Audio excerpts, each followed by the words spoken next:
Let's make it happen, cats. About that bottom line, baby. Give me 65 is life. Oh, 07. All right.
007 Shimpasta. What is going on, man?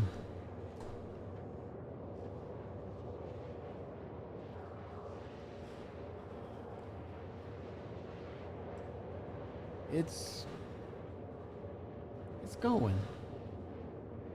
Preparing for another week and just taking it all in and just mulling over what's about to change with Star Citizen.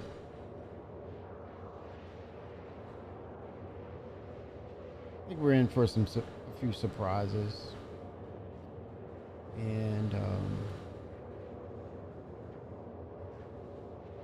improvements overall.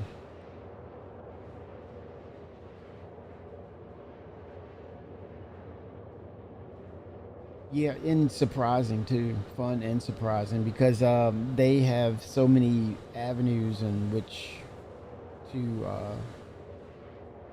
to deliver upon. So it's almost it's anybody's guess as to what's coming next. Or CitizenCon Direct. I would go CitizenCon Direct. Or let's say the Halloween event, right? What is it? The Day of the Vera? Is that what it's called? Day of the Vera. It would be cool to see. We're kind of saying, hey, zombie outbreak, but it's like a scientific virus that just makes NPCs go crazy, and regardless of the armor or no armor, this viral whatever it is, or experiment or drug, almost seems like they're bulletproof. Like they'll get shot and they get back up, kind of deal.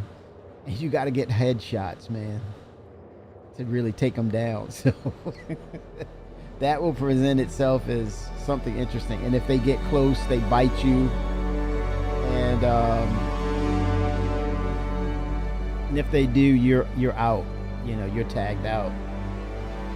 You're out of the facility. And I guess the goal would be, you administer you would get to where the ground zero was for the virus, to get samples to take back to see what to create the potential antidote. That would be fun in itself.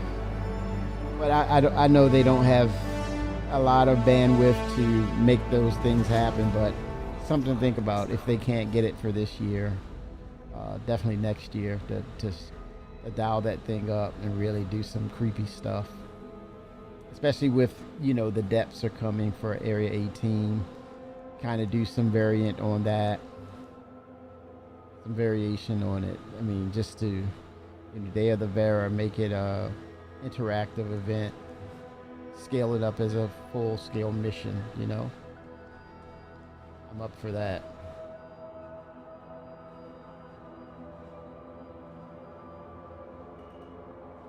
Oh, shoot. Shit. Damn it. Ooh-wee. That was not pretty. That's one quick way to get back to Stanton. Holy smokes, man.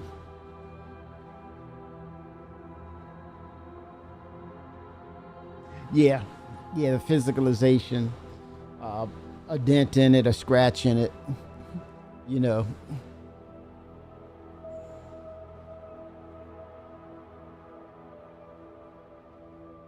Definitely, that's what we need. More to come with that, with ships in general. The next step is bringing in the medgel capabilities, medbed capabilities of the tiers of ships. Oh, one thing, I don't know, are you a Galaxy owner? I wanted to say, if you were, I did look up the Galaxy and their medical module, which, I melted the Apollo for the Galaxy. But, man, you talking about hit lotto.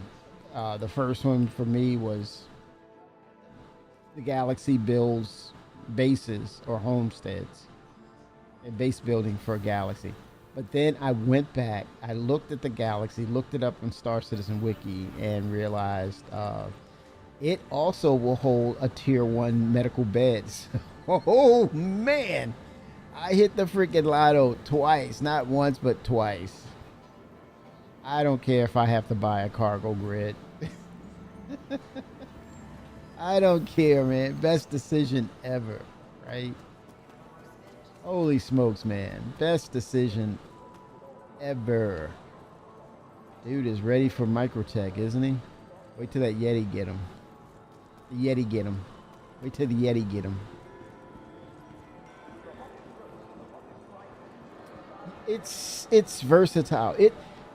We were speaking, the irony of it is the Drake Caterpillar is the epitome of modularity. Its sheer design screams modularity, and yet here we are still waiting for the updates for the Caterpillar.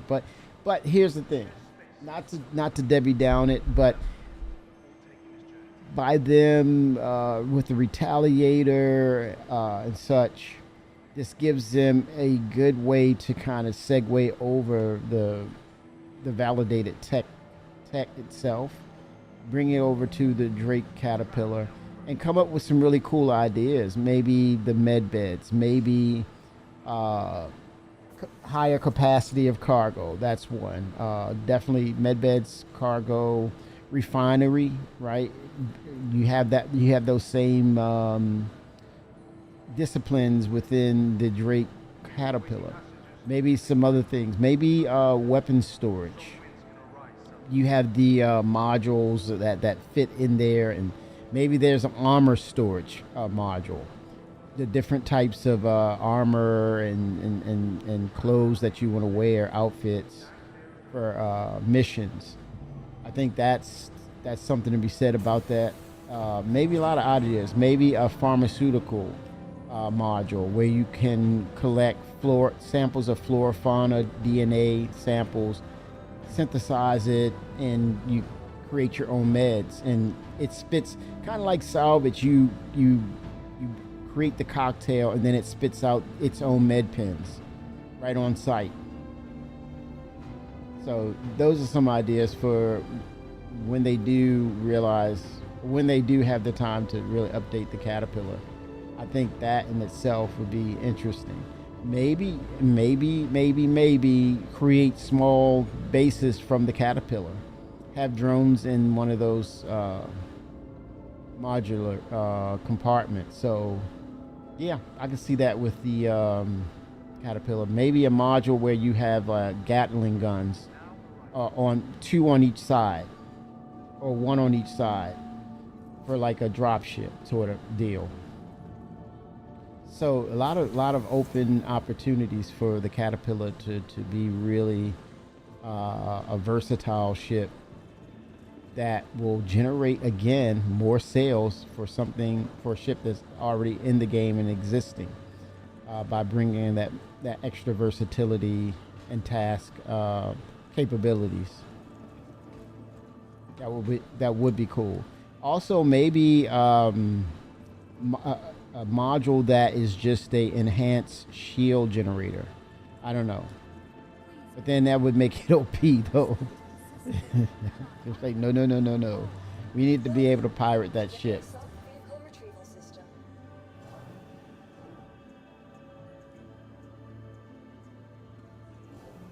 But if it's cargo based, it's cargo enhanced.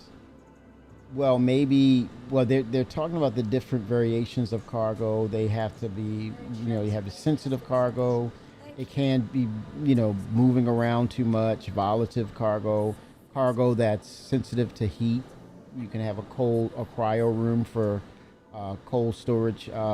Like maybe body organs once we get into medical, right? So you have quite a number of different things you can do to enhance and bring in modules for Drake Caterpillar to make it more enhanced.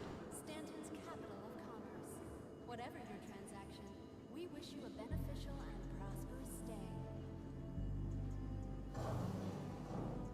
But yeah, I just thinking of the next 2 years in general, which is not far off. We could see definitely a marked improvement in the game overall, All security and customs personnel. which I'm ready to see. Benoit strategy going forward. I'm really excited about how that approach will change the landscape of how we play the game and what we do in it. Hello, and welcome to Riker Memorial Spaceport. Think we'll see or hear us from CR? Metropolitan I think so. It's CitizenCon, man. We gotta hear from CR. destination. He's not too busy for a CitizenCon. That's his wheelhouse. That is definitely his wheelhouse.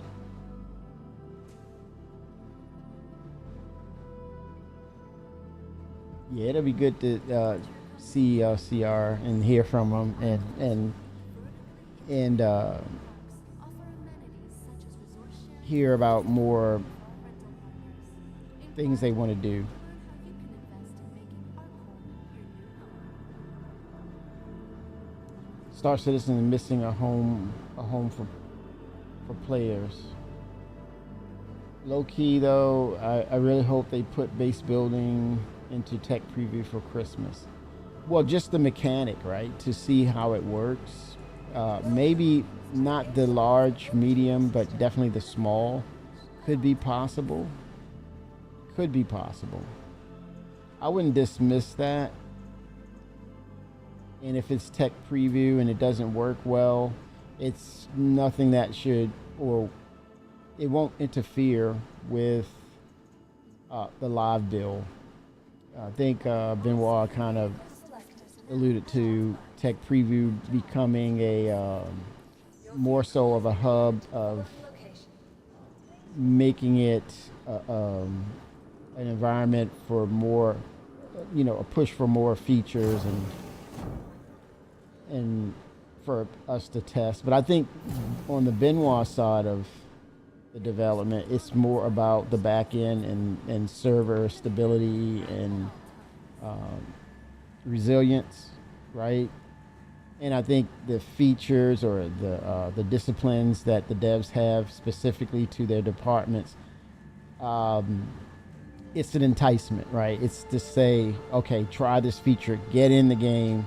I want to see high concurrency, high pop servers, and then I'll do my work.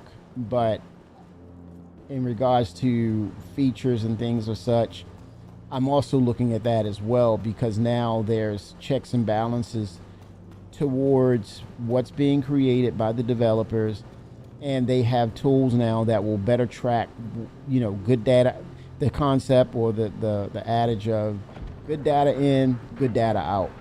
Out is on our end. So crap in, crap out.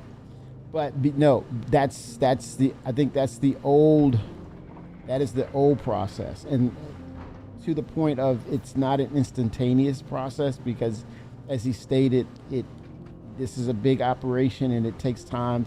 It doesn't turn on a dime. So you'll see some residual legacy process being filtered through, but it's not grandfathered. It's immediately being changed. It's being vetted, it's being flagged, and internally it's more of a it's by department managing their own thing. And I think this now, it really gives the project management tools that will help not only leadership to see that things are working right, but it helps. And in what do you say? It supports the project managers even more, right? It validates why they're there, and then they can actually bring it to the attention of devs who need to fix certain code after it's been released. And so it's more of a, hey, check this, check that. This is your baby. So doll it up, man. Make it look cute. And before it hits the live or the main branch. But even still, if it gets through, it's still flagged as such, and it becomes a priority, which won't allow them to move on until it's fixed. But I think also to back up, as a backup, just in case, well, not so much of a backup, things can still filter through, and this is why he is ramping up on his end. Benoit's in with the Montreal team. They're putting together his 150 plus team to actually, like as they stated, refine Star Citizen. They're in the business of refining it when things fall through the cracks, because it's so much. It's such a large volume of coding and features. And even though it could work well in house, when it merges or interacts with other departments. Coding, it can create havoc. So that's what the refinement is all about, is just making sure everything is cohesive and it's cohesive and it works well, it plays nicely with each other in the same environment, which makes sense. But that structure, man, it can't. I looked at the YouTube of it, and I heard comments of people who basically has been developing for decades, and they were really highlighting the things that I was noticing too, the restructuring. And he said, any good company or any healthy company, they do that. They do those things. They have a structure. This individual said it was good to see that the structure is now in place. And so I think I felt good about that, because I was on the same page with people who's been in the business for decades, and it validates my insight on what I heard. And it was encouraging to know that it's moving in the right direction. And it has to. These things have to happen because, based on how the project was started, what it was predicated on was showing proof that there is a game, because the community supports it, not the publishers or stockholders. So, in order to keep funds flowing in, they had to, quickly. Not methodically, but quickly show that there is a proof of making a game. So the back end suffered for that, because you had to push it in, slam dunk it in, and just show that, hey, look, there's a game here we're making. But now, years later, it's been a battle of just getting features in to please everyone, make them happy. Then you have to please them and make them happy because of what was placed in the game that has a resulting factor of not playing well or not working well with other features in game, bugs. So that restructuring, man, is huge.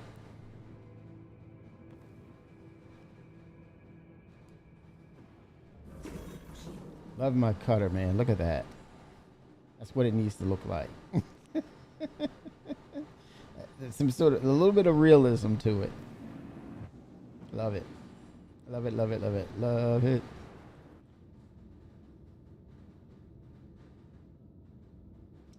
Yes, sir. The cutter is one of those ships, man. I hope that other ship I was trying to identify, we were first thinking it was the command module for the Ironclad and Caterpillar, which, nope, I don't think that's it, man. It's not it. I'm really geeked out for IEE because we'll probably see some things like, I didn't think they were working on this. What? Now, the thing is, here's my question. Do you think those 4 to 5 ships or new ships, I'm thinking it's more of 4, the new concept ships, do you think they're oh shit, again. What is wrong with me today? What is wrong with me today? I think it's the eye tracker, man. What? I do I need a Snickers bar or something? Van ship, right? Yeah, because I'm flying it. No multi-crew this way. Holy smokes, what is going on with me, man? Shall we do this again? Oh God, no. What the heck? I don't know what's going on. I installed the eye tracker. I wanted to get back to it, and I guess I'm in a daze with it. Holy smokes, man. Toby eye tracker.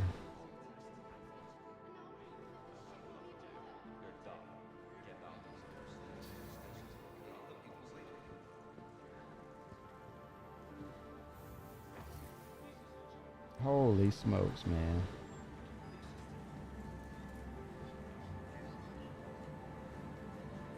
Yeah, I'm gonna tweak some things with it.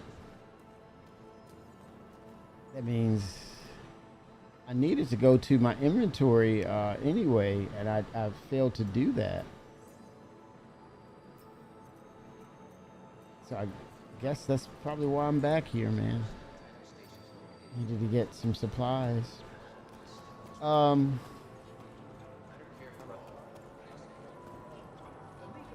It's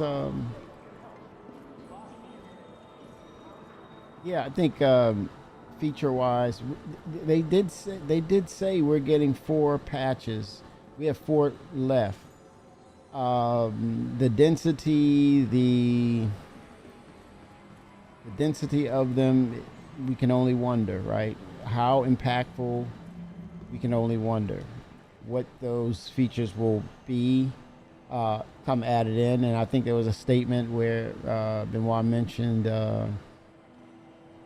he alluded to Vulcan at the end of the year. Now, I think some of us will look at that and say, okay, immediately they place in their minds time frame, end of the year time frame. Oh man, end of the year time frame. Because it's not telling sign of what that means. I guess some of us naturally will connect to the time frame at the end of the year. Looking at it from, there's different perspectives on how to look at it.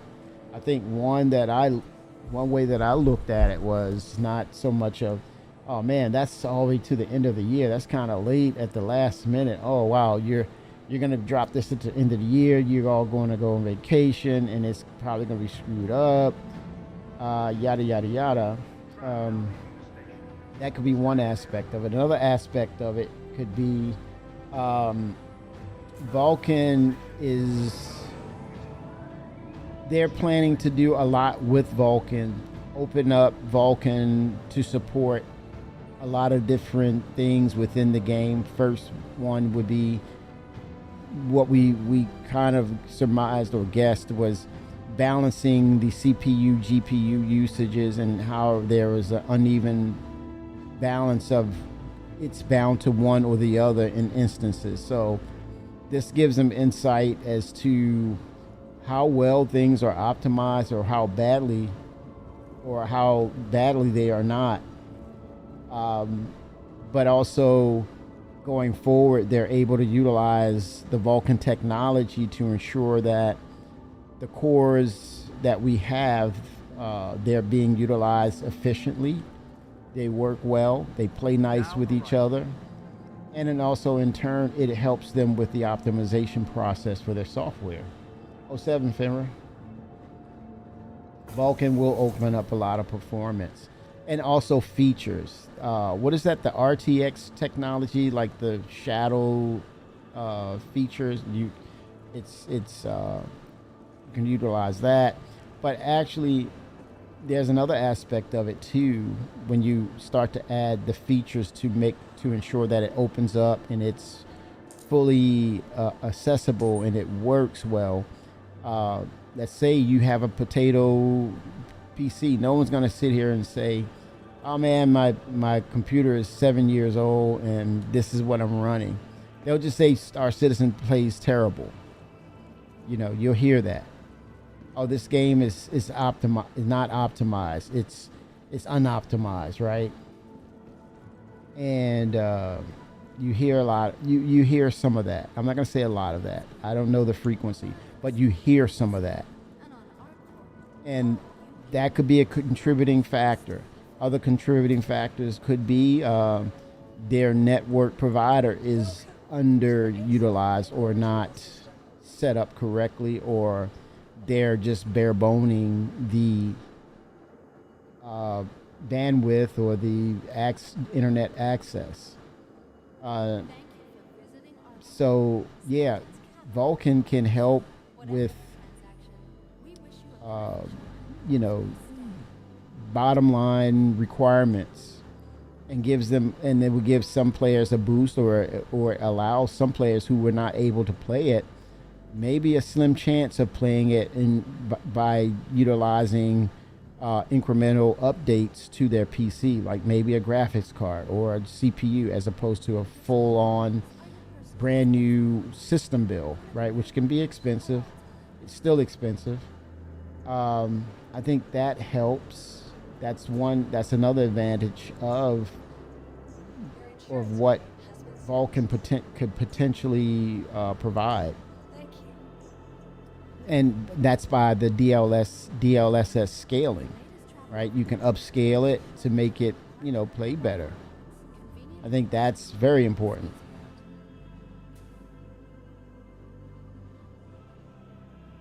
The AI software, it's getting better.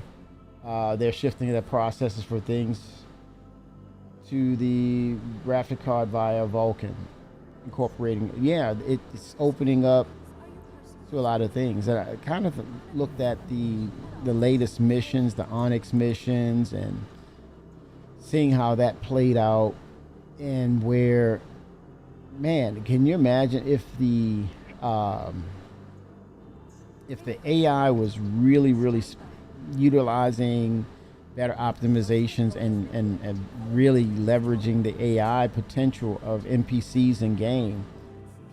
Man, it's like it would really it would force us as players of FPS, as well as flight models, or not the flight model, but FPS and dogfighting, PvP dogfighting, PvE, no, not PvP, but PvE dogfighting.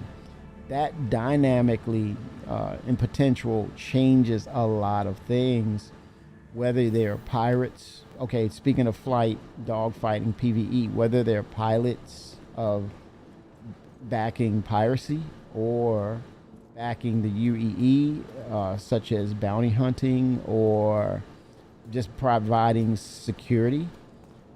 Can you imagine AI-driven NPCs that would then be able to disable your ship, take your cargo? You have a blending of the disciplines of PvE, flight, combat, as well as FPS skills being utilized seamlessly between NPCs. And you're sitting there and wondering, wait a minute, is that a real person? Or, oh, wait a minute, that's AI or NPCs doing this now?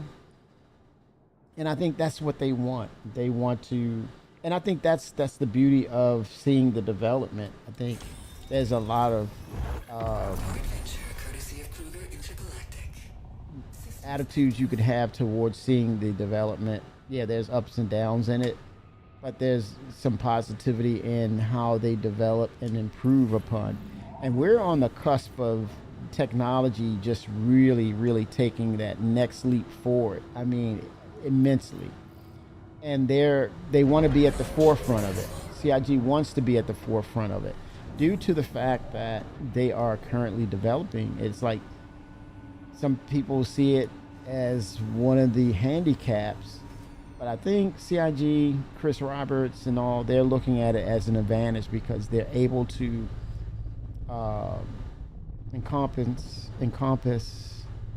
those disciplines, those new technologies into what's being and how it's being created. I saw a comment too. I brought up Benoit and the comments from people who watched the video and saying, "What a shame that they're not utilizing the established architectural standards for MMOs. How they're almost ignoring that. What a shame, right? Valid, could be valid, but that's a respected opinion, right? And so I look at it this way too. What as they're not going with the conventional MMO standards of creating just that other game down the street, similar neighbors. They have the opportunity to incorporate new technologies and leverage that into their engine, which is a constant development forward, to basically create something that is a new horizon for games in general, based upon technological standards that are emerging, right? Leveraging AI and such and things of that nature. So it bodes well to say it's the R&D side, but it's also watching that process develop and seeing it being introduced to us right in front of our faces. But yet, while at the same time making the game evolve into something that we've never seen before, even though there are standards that's still current that we should adhere to because that sustains a foundation, but they are definitely open to changing and emerging and evolving and integrating newer technologies. That's the beauty of that's. I think that's the one thing I've learned about CIG on the positive side of them developing and pushing forward these things. And overall, outside of the bugs and let's say all that was just something in the rearview mirror, you're looking at great potential here. And the reason why we're all still here, whether we, at times where we say, man, this patch is good, or man, that 318, man, I can't get over it, or they need to do better. We're still here watching this development evolve in front of us for a reason. People are like, hey man, I get it. I complain sometimes, it's valid, but am I going anywhere? No, I'm not going anywhere. I'm seeing something happen here. Seeing something really interesting here that's happening. And it's different. And it's different in the means of what is an MMO. And that, for me, I don't have a lot of experience with MMOs, and neither does Chris. Well, building them, creating them. He's played them, right? A lot of us have an experience on both aspects, how to create them and how they're to be played. But he wants to go in it with his concept of what he has done in the past, what he believes in regards of a sci-fi environmental universe. He wants to leverage the MMO numbers, but he wants to integrate it into this universe that he and CIG is creating. I think that is the huge difference in aspects of MMO standardized processes and Chris's vision. That's where the rubber meets the road, where the fork in the road start to emerge, and you're saying he's forking away from those conventional and standardized ways of making an MMO. But then he still has to play by certain rules, right? Hence why we have a Benoit who can kind of be the mad scientist, man. But he knows the rules of the baseball game. That's an analogy.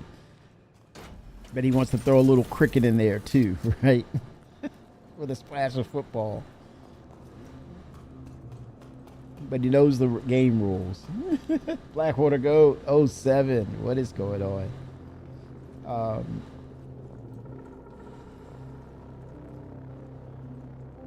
So yeah, it was a lot of talk, a lot of talk. I pushed forward a little more with the video today. Early this morning, had some coffee, mulled over it, and just it's more process related and existing tech and the plans going forward. But I think also he had to hold his tongue on a lot of things because I think you'll see that at CitizenCon. That's going to come out in CitizenCon.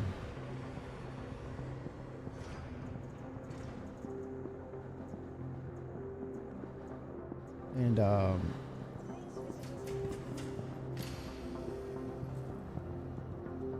think that's when it's more of a part 2 of what he's been really working on, and where the devs are going, right, with their technology. But rest assured, we're more like, where's dynamic server meshing? And I guess the unfortunate thing about it was a mixed review on the update with dynamic server meshing, and I share that.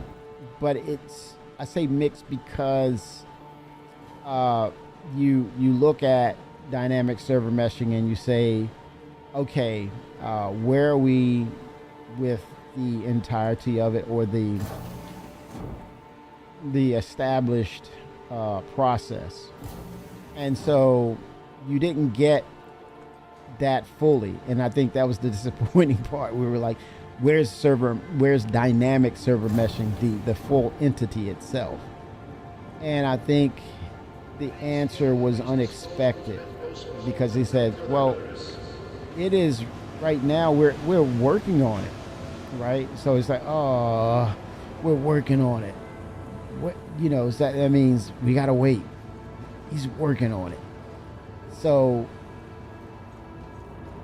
all right, then he alluded to say, but we're utilizing systems that will give us the data for how we will deliver upon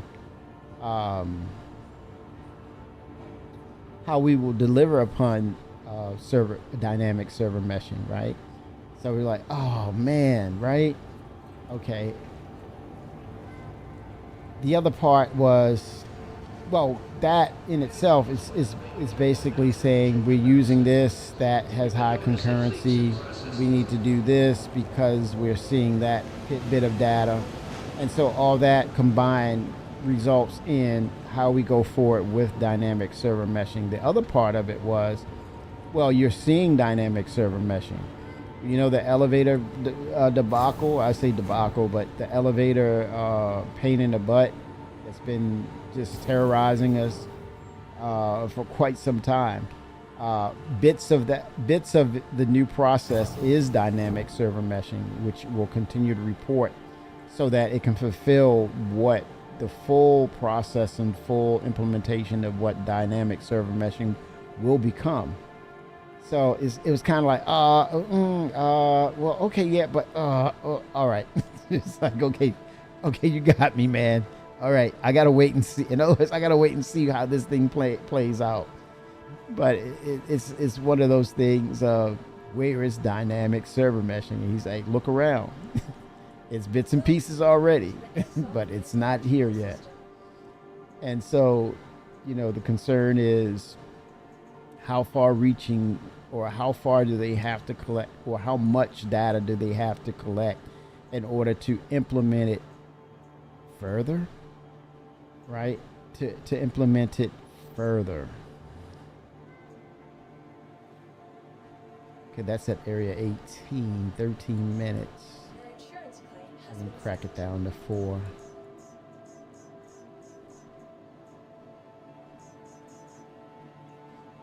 Uh, 07 Rocket Rizzy, 07 Femra, he's saying the interview with Benoit is mostly just a rehashing and explanation of stuff they've talked about before. Some of it. There were a few things about long-term persistence that were interesting to know, but I don't know that they needed to spend 3 hours on that live. Um, well, in order to well, to fully, that's Benoit. He's detailed oriented. In some instances, from you have to look at it from that person's perspective. This is why he is the chief technical officer. He's a detail oriented person, and he's garnered Chris's respect. I think some of our respect as well, because of how he was able to turn around a lot of things and actually get things implemented and moving in the right direction. First foremost, they almost been connected since 2012. They ran into each other through the movie industry. Benoit was the go-to to do whatever it is he does on a level of, I don't know how to do this type of thing in Hollywood. Special effects, CGI, I mean, you name it, all these different aspects of data that's garnered by the movie industry and then some. And so Chris knew him from that, but then that relationship sustained itself. So I probably mine, get some quick money. So in regards to Chris and Benoit, he gained his respect, and then which we didn't know behind the scenes, Turbulent, he was a part of Turbulent, and then Turbulent connected with CIG, and they really got a lot of things done. And so began his relationship and his tie-in with CIG. And so him turning around things and the problems that started to bubble up with what was going on with everything software related and server related. And fast forward, he's shown that his mindset can turn things around. So I think he's earned that space to really command and hold the room on what his thoughts are, because this is such a volume of change or volume of processes that's involved, and they're intricate, and hence we have the spaghetti bowl of code. I think he effectively in that conversation explained what that was, but then there's other aspects of the elevators, the vetting and the quality control of things, the pre-existing things, and then when you kind of sum it up, it's hard to say, well, I need you to just wrap it up and just put it in a few minutes and blah blah blah. I think it's a good thing that he can delve in and deliver upon high level details or the nitty gritty, details of things, and then switch gears. But I think it's not just for one person to hear. I think he gives you okay, this is for you to hear because you're listening or you're looking for this. This is for you who's worried about this. This is for that person who wants to hear and see what the situation is with that. And so when you try to answer a lot of these situational issues of, what's going on with this, with the back end, what's going on with the servers, it culminates into a lot of time, especially having to recall that and stay on task with the details. It is what it is. So I think it was a necessary thing because it encompassed the entirety of the process. It also answered a lot of questions for a lot of people. But then some, like I said, for some, I say not a lot of people, but some people. Some people will say that's too, you say it's too much. Some people say it's too little. Or some people says, I want to just, talk about how does it make the game play, or, everyone wants different answers, and you can't. Unfortunately, he won't be able to answer everybody's questions. But to know that he has a plan, and that some of it is a substantial, where it makes sense. It makes sense enough, and then now all we have to do is give it the time and space to actually mature and then grow into that plan. But we've seen over the years how he's turned around a lot of things. And like I said, he's garnered and earned the respect of, he actually got the 4.0 working. He actually got the freaking static server meshing going. And even then, that was a tall task for him to just get it in his hands, carve it out, release it, and then put out the dumpster fire that it was. So I thought he did pretty good. And he didn't blink. He didn't stutter. He was very focused in where the direction was. It wasn't based on, this is what we want to do 5 years down the line. It wasn't, well, I have this concept. It's like, this is the trenches. This is how it's going to turn around. And I thought that was pretty interesting. But that's just my insight on it, or my view of it. But I think for everyone, the telltale sign will be, how will it play out once they start to introduce what he has as a process or concept of actually producing and delivering upon, changing things around and allowing the project to move forward. I think that's going to be pretty cool. But it's also enjoying the process, enjoying the journey, and seeing how things evolve when we can look back at 4.3 all the way to 2 point something and see, like, wow, there's some progress, but they have a ways to go. And I think he's working around the major software dump that was just get it in, just get to the next patch aspect of the process. Now it's more of, let's refine it as we produce it, as we introduce it to the live branch and get it in our hands. Let's get it right. Let's get this process going the right way. And again, time is going to tell, because we will not forget it. Some of us will not forget it and say, hey man, look, he talked about this, he said this.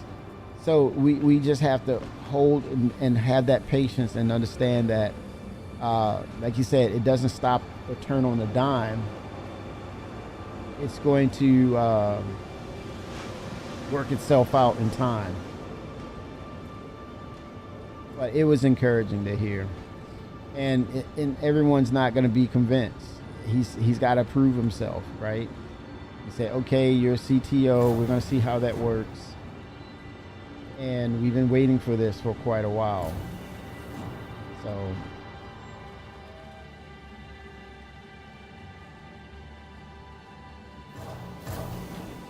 okay, let's see here. I'm going to deliver this.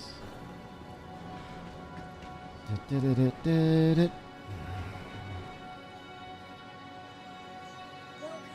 to the ASOP vehicle retrieval system.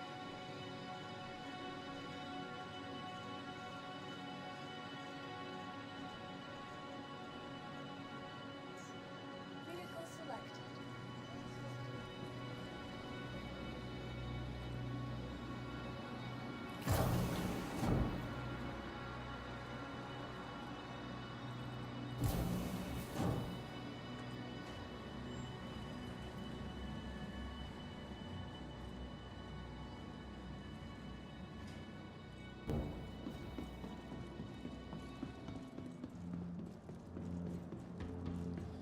I want to see this fixed. This right here, this Archimedes.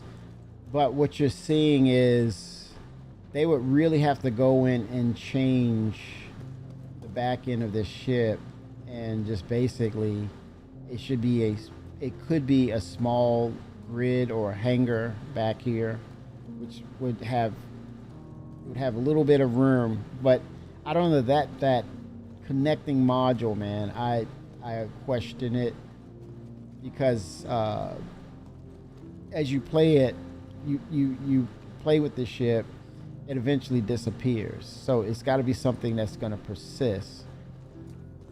It's going to be interesting how they figure that out, but it's not a priority.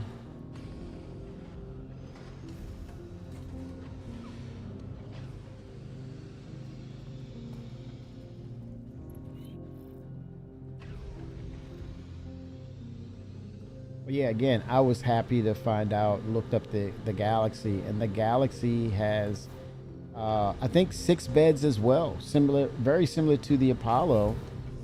But it makes sense because it's RSI branded. But it has 6 beds, and you can select the tier 1. I'm all smiling, man. I was like, best melt ever. I think I hit the lotto twice, man. One with the base building module, and then this. The refinery was known. That's why I went with the. Galaxy, because it had refinery, and then 07 to Todd Pappy, CitizenCon, he revealed that the Galaxy will build bases. So I was like, yes. And then go back later, with the Apollo and all the, I wouldn't say controversy, but the conversation about how the bed tiers work, what you get if you go max with the number 1 tier 1. Then under that is tier 2, and for the least amount of injuries, tier 3. And I looked at the Galaxy and I said, oh my gosh, 6 beds, and you can choose tiers as well. Tier 1 all day long, man. That is cool. That is cool. Love that about the ship.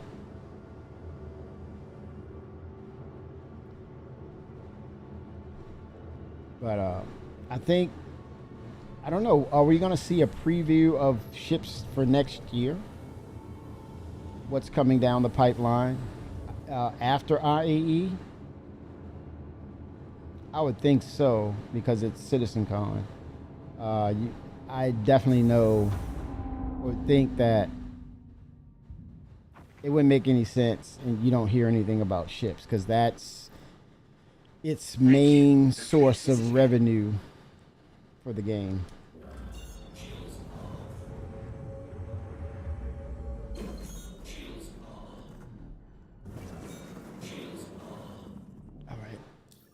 Let's get this.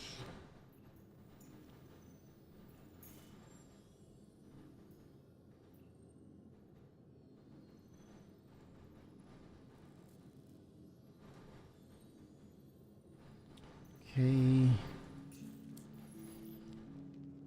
So I can only imagine what we're gonna get in the next 4 patches. There's 4 patches now.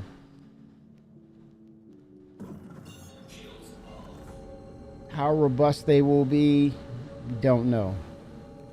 But I would probably say the quantum travel could be on the list, possibly. The new quantum travel.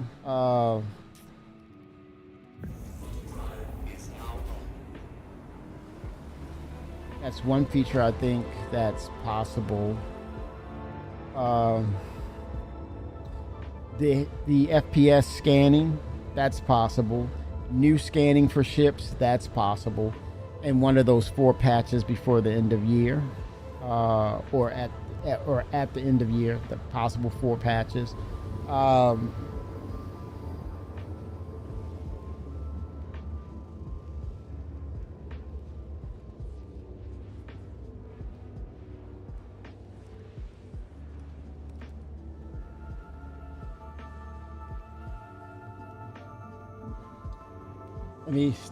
Let me cheat and look at the roadmap or the progress map.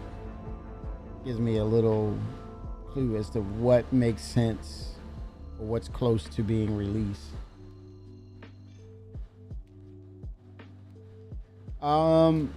Like you said, the stuff. What would that be, Fenrir?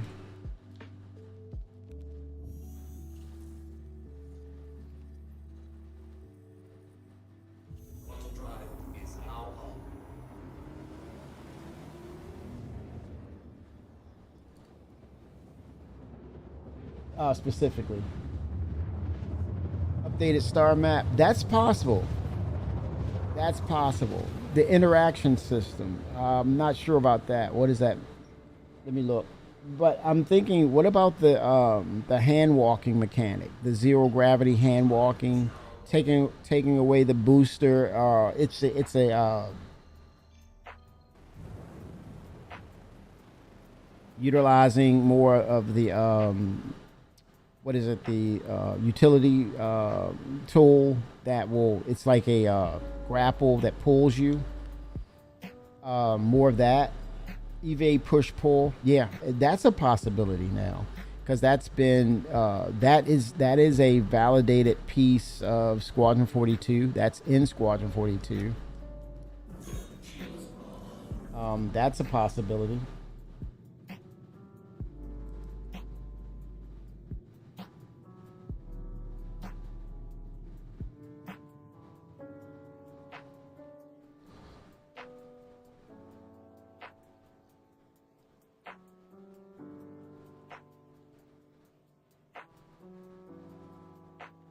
I definitely see that as doable and something they talked about a couple of years back.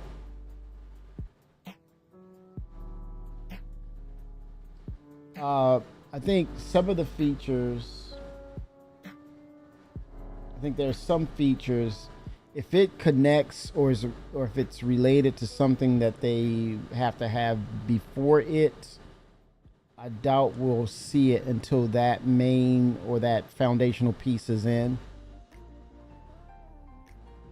And I think now with Benoit at the helm of how things are going to be delivered, I think he's going to be very methodic in what is to be delivered, what's deliverable,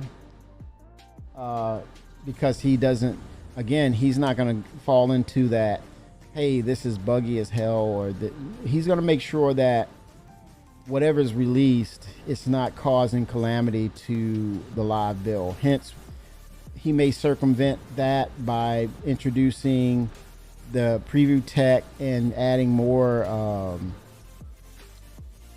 wanted, not needed, but more wanted features into the game through via the preview tech channel. And then once it's vetted by usage on the server side, then they can start to incorporate it into PTU, and and they go through the phases of wave ones to PTU for all. I think that you're going to see more of a methodical process, things that will not interrupt. That is loud. That will not interrupt what we have with live as they continue to refine and make it a cleaner and refined, playable and interactable session or time to play when we're in it. Oh shoot, that looked weird. You see that?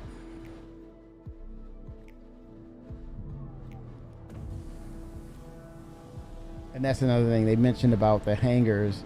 It is utilizing some sort of the tech with dynamic server meshing, because they're all the servers are sharing resources to allow us to work through that. So we might see another instance of the hangar being closed somewhere else.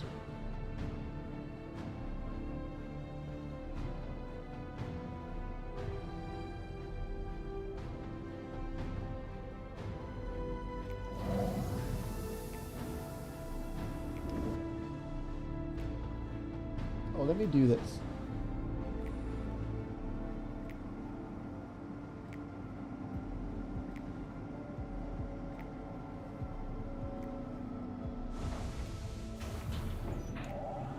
Oh, Oh, flight model, guys.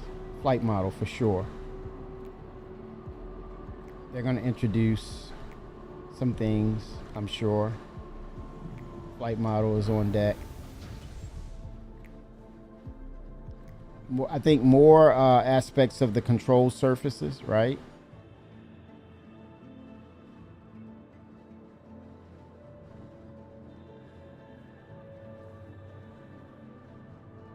More aspects of the control surfaces. We're going to see flight model happen.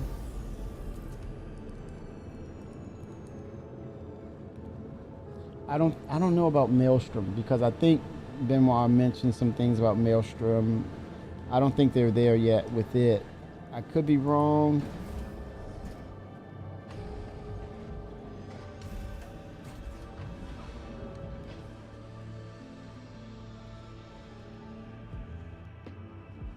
Everyone. Uh-oh. Okay, reconnect everyone. Uh-oh. Okay, reconnected. We're live. We're back live.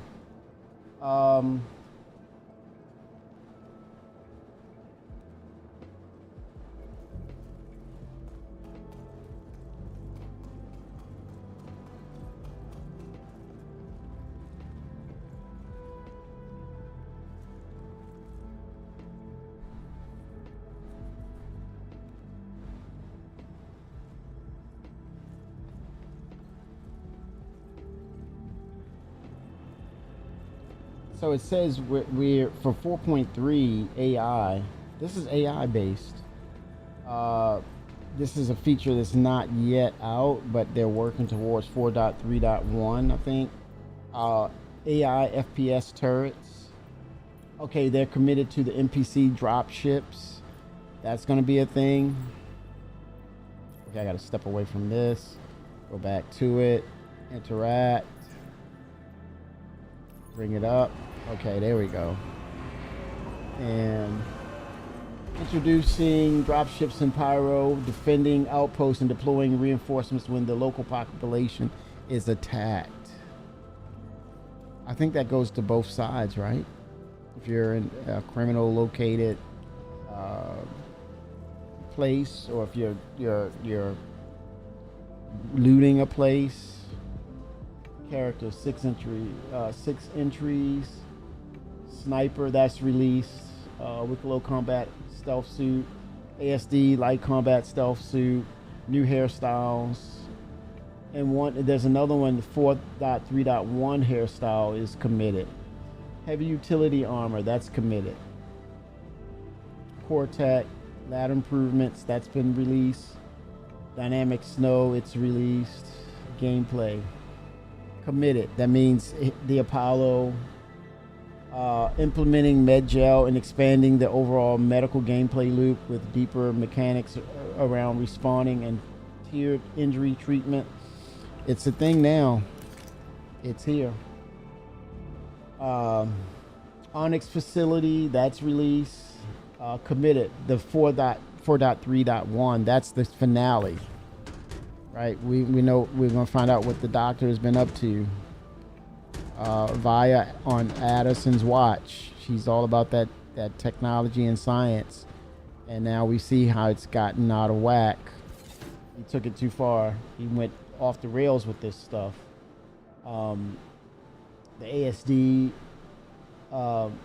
tech is going to be finished. That story is going to be finished in 4.3.1. The Wolf was released. Wicklow special ships. I heard mixed reviews about the Wicklow. I think even Benoit was saying that has not been resolved. And so that's going to discourage a lot of people messing around with Wicklow. They were talking about even throwing Wicklow into Klesher, man. Like, what? And I said to myself, man, what if I would have gotten into that, trying to grind for Wicklow? Ship flight tuning changes, light fighters, updates on light fighters for the Gladys, Arrow, the Hawk, Danube Defender, Talon, Blade, Quatual, and Mustang. Accelerations. There's changes in the space combat maneuverability as well as the navigational speeds. accelerations, and angular speeds. And okay, so in PTU we have the Apollo and Triage. So I'm glad for the people who purchased that. Volt Sniper Zenith, that's released. The Volt LMG Fresnel, that's been released. Oh no, it's committed. It's not out yet. I'm sorry. Apologies. The Bearing Laser Cannon Art Refactors, that's been committed. Updating the Bearing Cannon's art style and geometry. Now, this is the nitty gritty here. Star Citizen 1.0. What could be possible?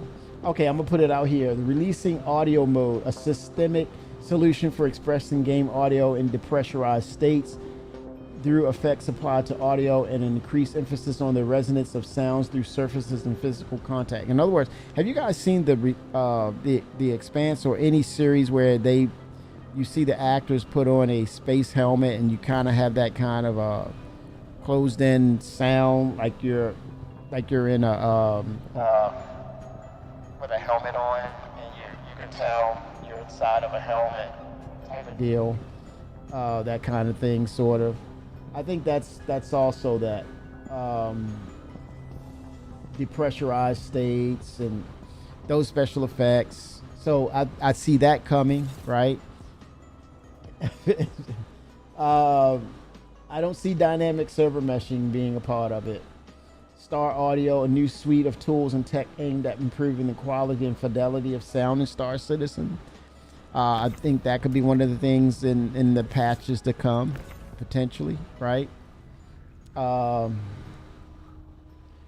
illumination, end of year. I think Benoit did say, I think they're pushing to get that by end of year. So global illumination. Genesis Star Architect, new tool that scatters ground locations based on environment and designer data to populate the world of Star Citizen at an unprecedented scale. What if it is ready? Would you put it in Planetary Tech 4? If I was Benoit, I'd be like, why are we going to waste work and resources? Continue to work on it until we're done with Planetary Tech 5, until it's ready to release, but have it ready. So we may or may not see it. I'm leaning towards we don't see it. And speaking of which, Planetary Tech 5, implementing the next generation of world creation with increased scale, complexity, and believability. I think that's a push for next year. That's a major push. Don't upset things right now. I think the way we would probably see it is probably through the tech preview channel. If there's a chance that it's ready, it would only be tech preview channel. If there's a chance that Planetary Tech 5 is ready. Genesis dynamic weather, real-time simulation of weather fronts on a planetary scale, including rain, wind, and thunder. So that's system-based, I guess. So why do this in Planetary Tech 4 again? I would say let them finish Planetary Tech 5, then add this dynamic weather. Whether we agree with it or not, pun intended. Quantum travel. This is one of the things I said we could probably see at the end, up to the end of the year. Quantum travel experience is becoming fully physicalized, including quantum boost, a faster method for short-range travel. Pirates are going to be upset, but it is what it is. Guilds, rewards, and content for different professions to players as they complete contracts and earn reputation. Next year, insurance, taxes, and warranty. New systems to handle medical, item, and vehicle insurance and associated fees. That carries a lot of data. Dynamic server meshing has to come first for that to be a thing, where everything is valid according to each individual's tax and insurance and warranty status. It has to travel across systems. It has to be consistent on that basis of it following you and has a resonance of what you do if it's valid. So it has to cross all disciplines across the server or servers dynamically. Dynamic server meshing, I think, will hold on to that and be the foundation for this. Law and security, implementing an updated system that handles law infractions along with security responses to criminal activity. Yep, data dynamic server. You need to be able to track all that, which it falls into reputation version 2 and bounty hunting. New player professions.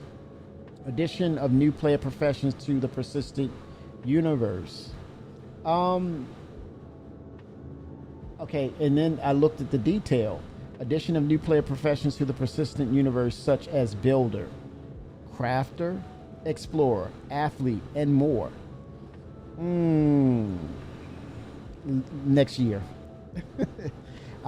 Yeah, because it's other things that needs to support this. Introducing permadeath and associated consequences to Star Citizen. Yep, I see that in the next patch. And you know I'm BSing right there, man. You know that. Don't even pump the brakes. You know, you're like, I'm not even looking forward to that. You can keep that. A new vehicle component enabling to autonomous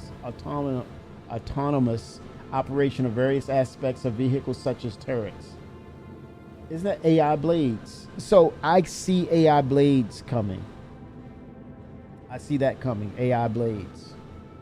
But how well will it work? I think they'll put themselves in a little bind if it's not working right, and it leads to ships being destroyed.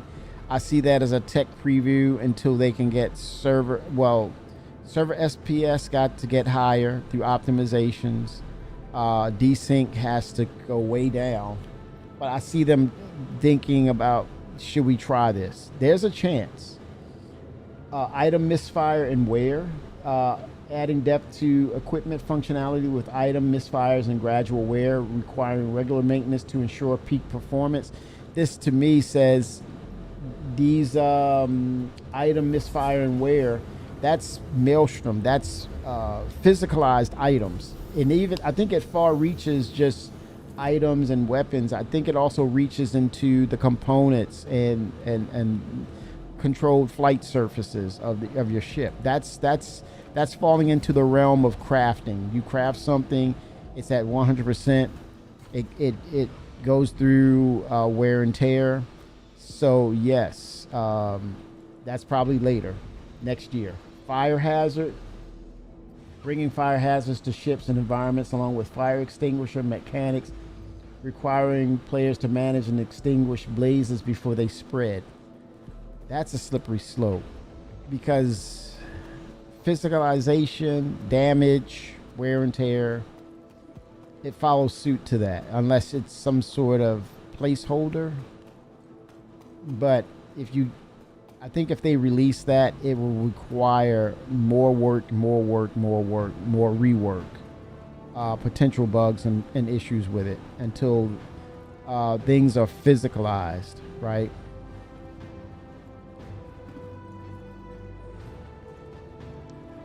Oh, let me get my items here. Let me go to the refrigerator.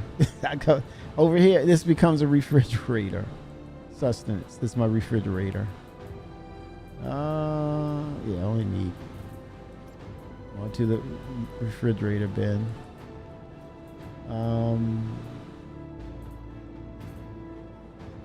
I think I have med pens. Okay.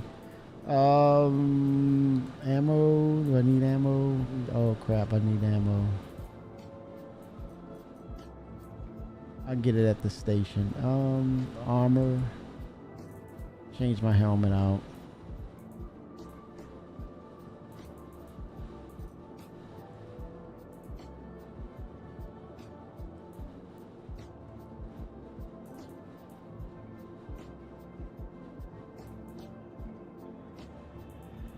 Holy smokes.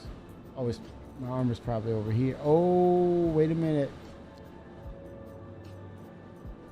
I think I lost that helmet. My dead body. I think I can go back and get it.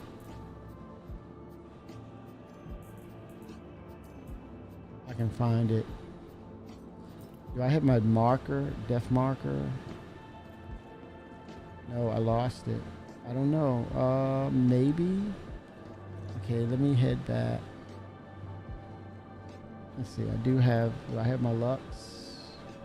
Yeah, I just put it on the backpack.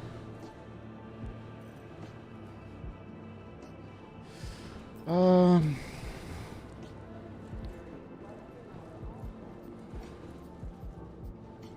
right, let me go.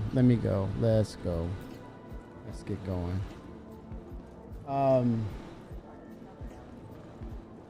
Charge and drain. Expanding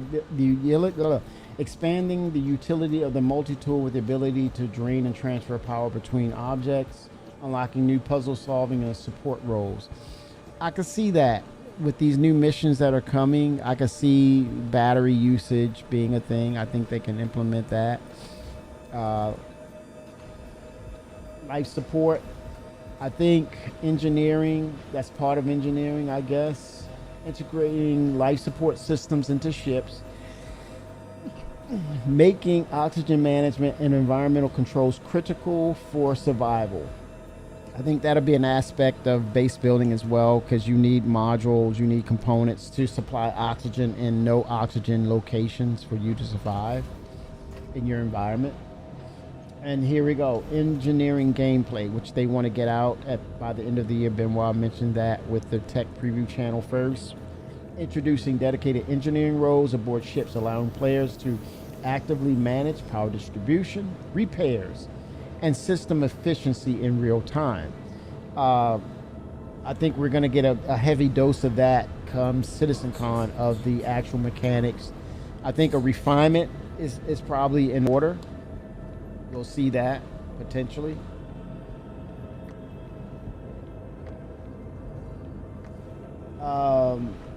Solar flare, that's coming back. We'll probably see that by end of the year. For Pyro, unleashing powerful solar bursts with the Pyro system, creating dynamic environmental hazards that players must navigate and prepare for. You did see that the Carrack has that canopy now that closes up.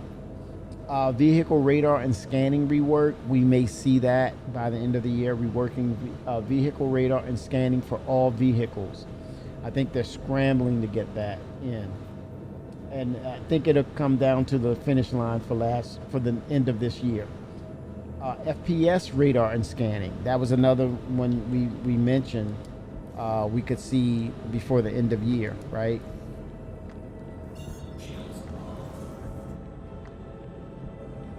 We'll see that one.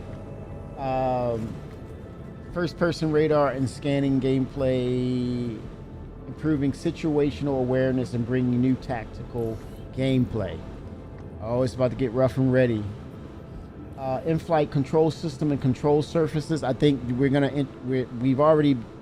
starting that process is already starting. I think we're going to see more ships involved or integrated into that new process that are aerodynamically sound. But I think they're going to introduce at CitizenCon the opposite of that.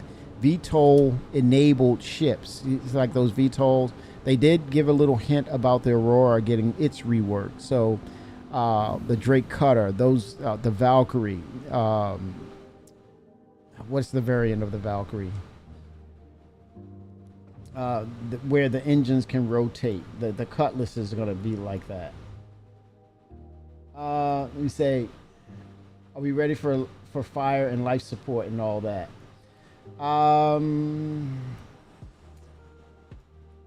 We need to get those desync issues out of the way, Finra. And Genesis, woo, that's a tough one, man. Yeah, you're talking next year stuff. Hangar upgrades. Expanding personal hangar customizations with new upgrades, layouts, and functional improvements. We're going to get a heavy dose of that. The functionality improvements, I think Benoit has already alluded to and given hint of. You already see dynamic server meshing. You're seeing it in your hangars, the instancing, and it's being shared across servers. There's The tech debt is being balanced out.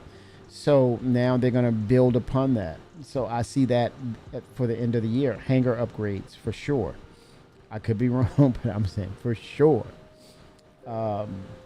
Where it's more of, because we're not getting base building, it's more of a feel for it. It's more of a segue and a preparation towards it.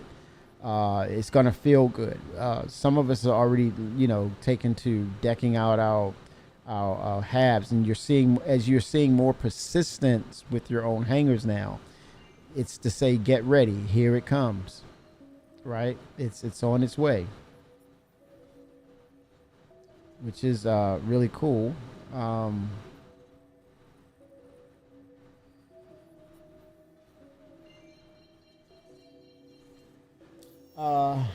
Soon, TM. TBD. Soon, TBD. All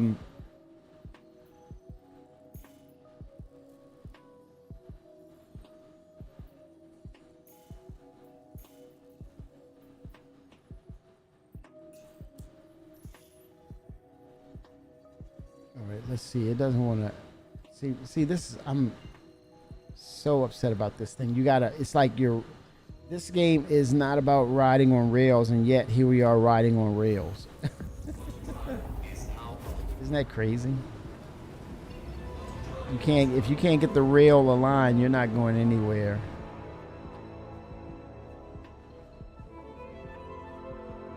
You got to kind of reset things by coming out further in order for it to track. You got to be on that train track, that virtual space train track, in order to set your location and allow yourself to go there. They realize that. They're like, oh man, but it was cool. It was a cool effect in the beginning, right? The Millennium Falcon getting itself aligned and charting out that nav spot, and it's inspired by that. You see that as it's a movie staple of your travel in space and stuff. It's got to go. I found that the universe likes irony. That's hard to fathom. But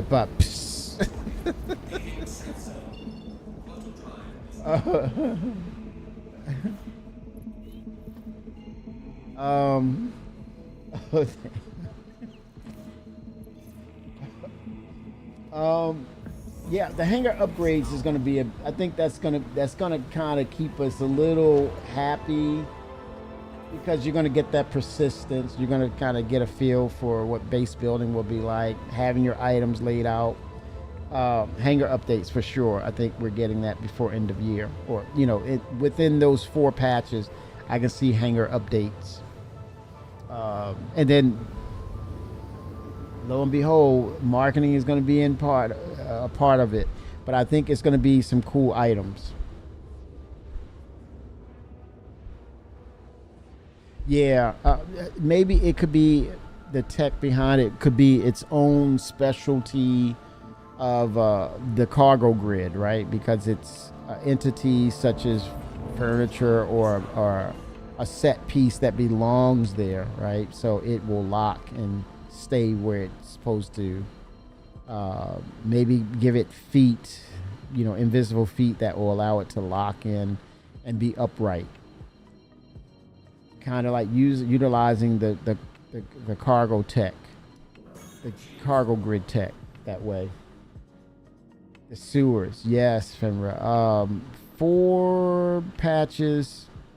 They already have implemented the ASD, the Onyx. We're going down in facilities, and we're going up and down floors, jumping down, going further down. It's just steps and doors, right? No elevators, steps and doors. Yeah, I can see that. The lower depths, it could definitely be on the docket for end of year. I think that's one of those closeout featured missions for end of year to say, all right, we're on holiday. Enjoy the lower depths. One of those things. Enjoy the lower depths.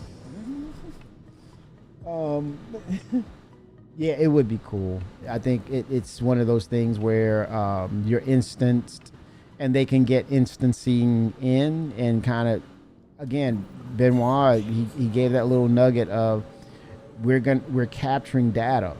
That's gonna get you into that space and onto those servers to heavily populate them, and then I think it's the dress rehearsal for dynamic server meshing for next year, basically. I'll bet your bottom line. I bet your bottom dollar. Don Cornelius is like, I bet your bottom dollar. Yeah, I think they're gonna. It's the final dress rehearsal. They know next year they got to get dynamic server out. It's going to be a segue to possibly Squadron 42 not coming in 2026. So you got to have something to kind of keep people in the frame mind of just, okay, I got it. No, I'll play this until then, right? But no way, no how do you release that Squadron 42 game and it's not ready? No way. It can't happen. You cannot let that happen, Chris. You have a responsibility and a mandate to make sure that the people who pledged for it, they get what they were expecting. Not a rush job. So damn dates, and it would have to come from Chris. And I'm okay with that. I just want to know, say it right after CitizenCon, whatever the case, but get it out of the way, Chris. I'm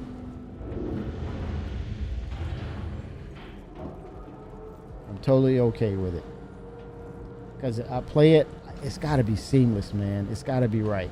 And I think there's another thing we were talking about too in regards to Squad 42. The first release, it's got to be on point. It's got to be polished. It's got to be gold standard.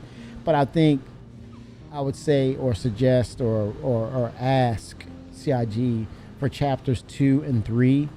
If this is not already the case, I'm thinking and hoping that this is the case, that chapter 1 is the tutorial we've been looking for all things that are Star Citizen, to how you play, how you get into the game.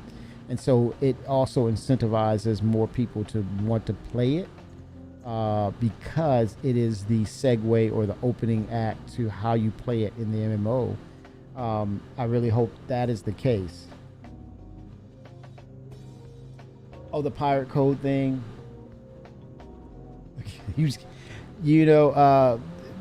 Femra, the Valacar, right? You didn't look, dude. Did you see the Valacar, the water-based Valacar? It looked like one of those serpent things in one of the Alien movies when it got inside that guy's helmet. But it looks like a serpent. So a new creature, the Valacar variant that got into the sewer. It's the same, the old alligator lore. And those things come out of the water, right? Or that parts of them just stay in the water and they come up, rise up, and you're going, you're walking along the paths of the sewer. So you got enemies in front of you, and then you have enemies to the side of you. Creatures, the Valacars, and then the little ones sliver onto the ground, and you're there dancing and shooting the ground, right? So it's your new Copian, slivery Copian. And then what is this? The new detox pen is the new anti-venom pen. Yikes! Anti-venom. And your toxic levels are at a high that you're like, dude, I'm feeling a little woozy. I'm feeling woozy. The poison. And you die and you have this greenish tinge to you because of the toxins, the poison. Oh my gosh. And she pasta laughs. You puff up, man, like a puffer fish. My dude is blowed up, blowing up. Looking a little thick down there in that armor. That armor's like pressing, getting pressed. Freaking poison going through your veins, man. With those things. They're venomous. Ugh. Gross. Player space stations. Well, Ian, the artist, the art director, Ian. I want to say his last name, man. I feel feel like I'm so disrespecting. I don't. He's good, man. He's got that movie esque style of art. But he said something about new space stations for the concurrency. We're gonna get rescaling. That's another thing. The hangar should scale according to our ships more properly. So player space stations. That's I don't know. That's a 50-50. I'm leaning towards 45-55. 45% that it's not, that it will come out. 55% it will not. By implementing the ability to build homes among the stars with the introduction of player-made space bases. So that's crafting. Crafting itself. Shimpasta is big on this. He was adamant about that one. Crafting. Base building. I'm sorry. Crafting. Implementing the ability for players to craft various items using resources from throughout the persistent universe. I don't think that's ready. That's a lot. Because I think Benoit said they're capturing a lot of data on things you can interact with, I think, or I don't see that. Not yet. Not until they have finalized what you can interact with, and once you're able to interact with those things, what can you do with them? But it's also opening the door for them to kind of maybe or surprise us that said they're going to start production on the Endeavor, because I think they have a couple of things that could help bring that into the game. You know, crafting what? Medical. The next level of the next iteration of medical surgeries, adding cybernetics, potentially. Base building, implementing player-constructed planetary bases. All work encompassing the ability for players to construct and maintain bases, including resource generation, commerce, and customization. See, man, you only want that in. I would only want to see that in Planetary Tech 5, right? And I want that to be in Planetary Tech 5. And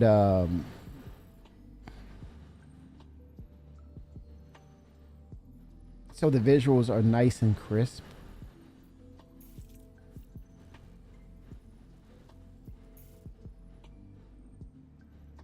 I don't know.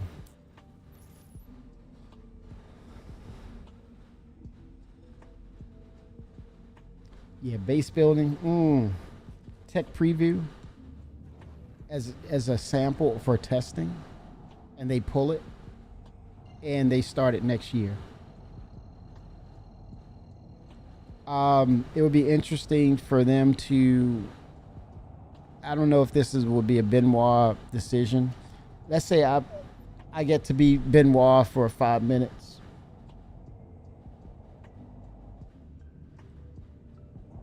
And I would say my approach would be this.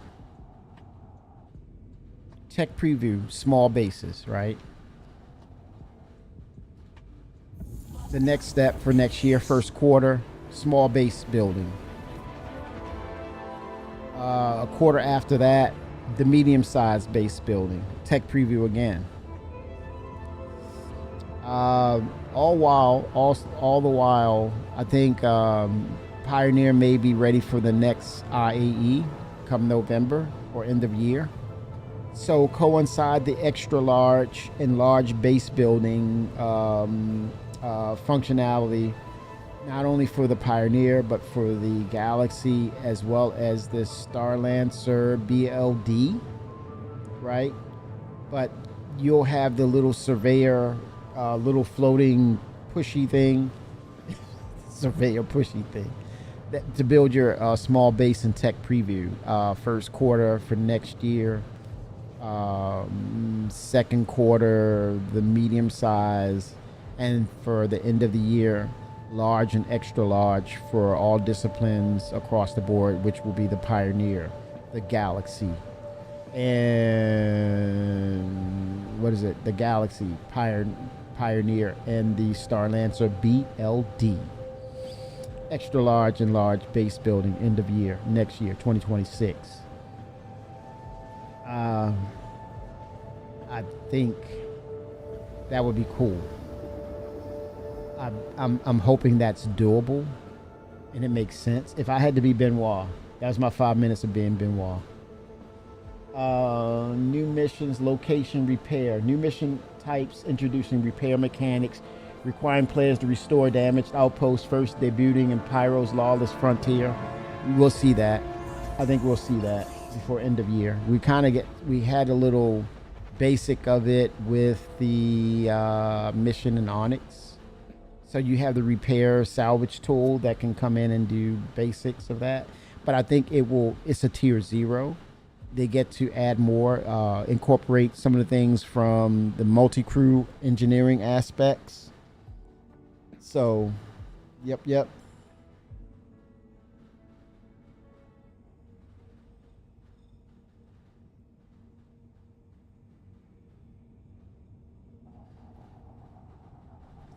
And let's see. Player-to-player trading. No. I say no, because you're going to need crafting, right? Next year for that.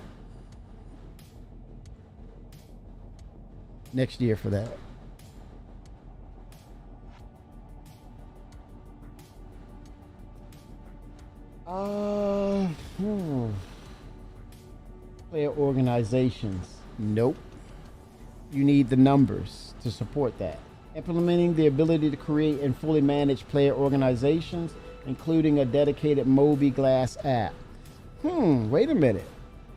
The structure for it in Moby on the back end, 50-50. 50-50 with that. Social Moby Glass app. Creating a new Moby Glass app to manage friends and contacts. Again, 50-50. That's 50-50. Citizenship. That's all 1.0. Elevate your status in the verse by becoming a citizen to gain unique rewards and benefits. Planetary shields. Nope. Ownership. Nope. Utility tunnels. I think that's something to be said about Planetary Tech 5 and the Interior Initiative. They're gonna, when they build out these interiors, utility tunnels and things of that nature will be incorporated. Probably not in just Area 18, but all locations. The seedy side of those cities will be a part of the gameplay features, and expect creatures as well, and expect people that will be a part of that underground culture, alternative, or a mirror image of that society's dark side, potentially. It opens the doors for gameplay, variations to the existing cities, and it's mission based, right?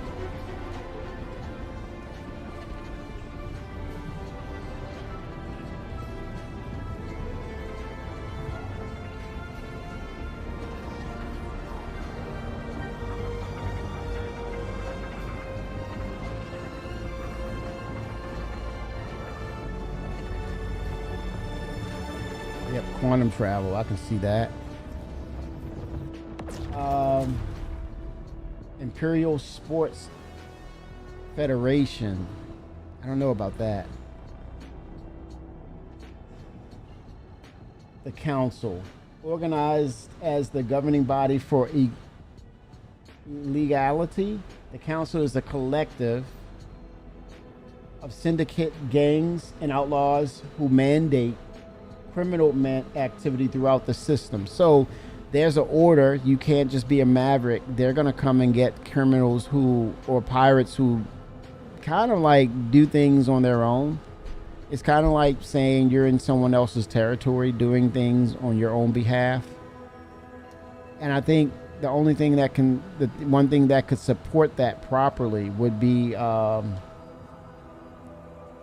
would say, actual NPCs that can really do well. No, because I mean, there's people that, in real life, there is a code. That's the closest thing to a law, right? There's a code. Oh shit.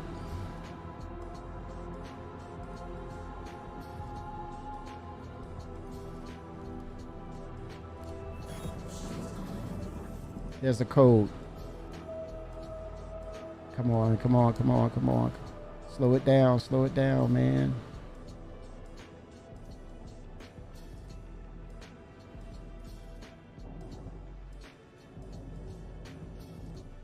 Okay, there we go.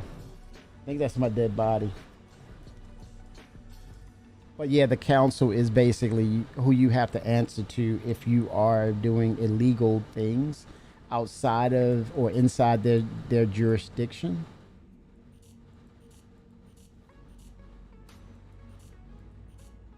They're not going to allow you to operate as a maverick. You're not going to be a maverick in their territory.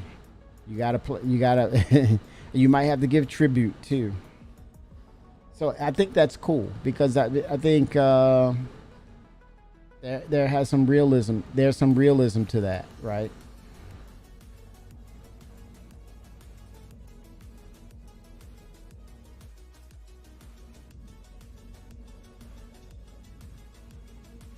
Okay, let's see. What do we have here? 1.0. Okay, we're getting closer.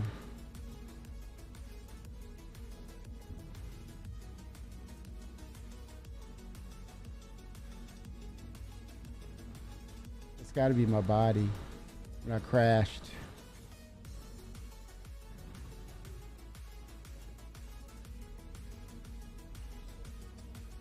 Yep, I think I see him. Ain't that something, man?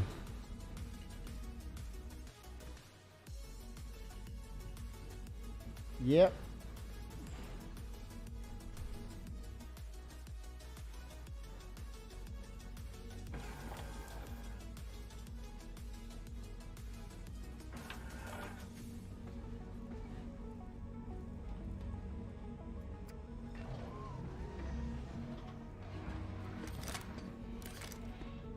See if I can. Oh crap. There he is. There I am.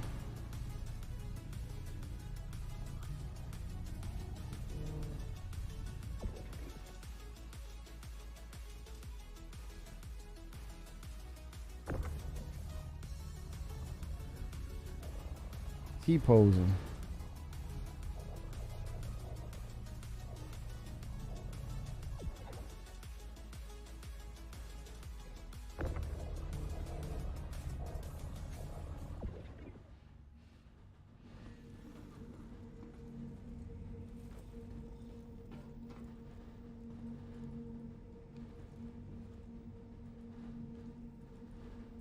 Well, let me get to work.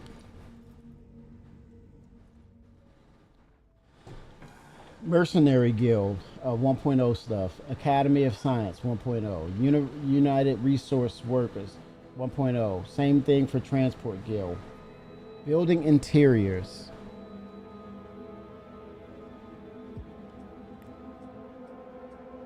What is that? I don't know who that is.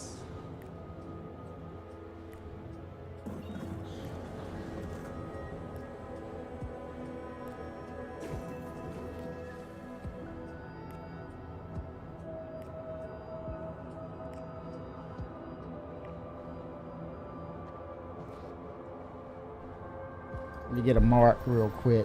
Come on.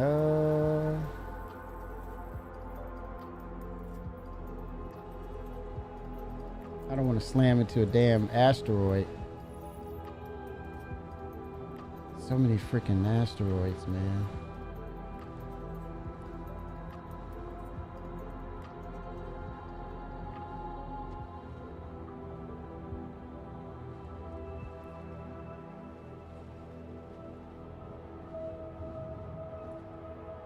Okay, let's see here. Let's try Pyro.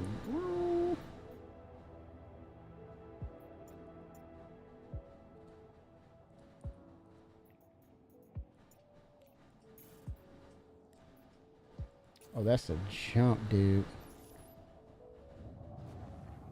I might need to stop for some gas. Looks like it's gonna make it.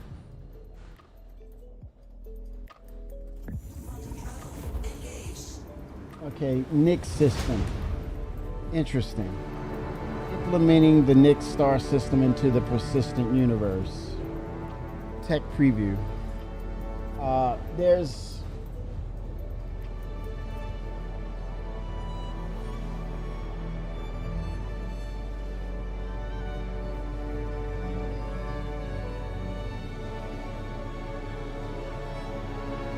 Nix 1, 2, and 3. There's 3 planets in the system. This is doable, but they want to ensure that. I think they want to incorporate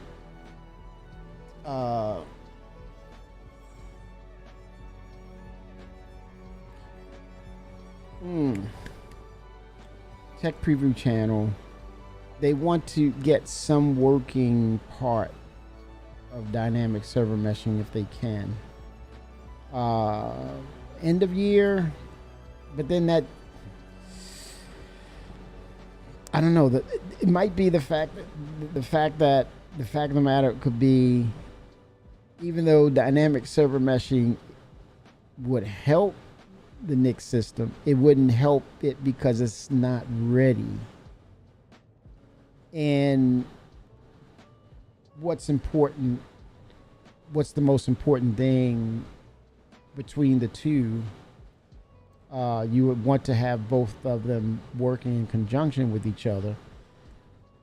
The most important thing about that would be put the feature in the hands of the community, get us excited, happy about it's a new system. It's technically the community themselves, Shimpasta, let's look at the lore. They do not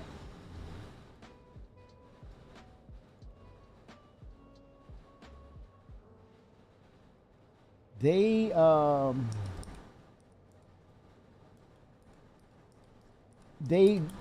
got away from the messers, right? But I think they don't condone piracy, but the pirates are still welcome. I think that was the thing they talked about. And it might have been some fluctuation or changes.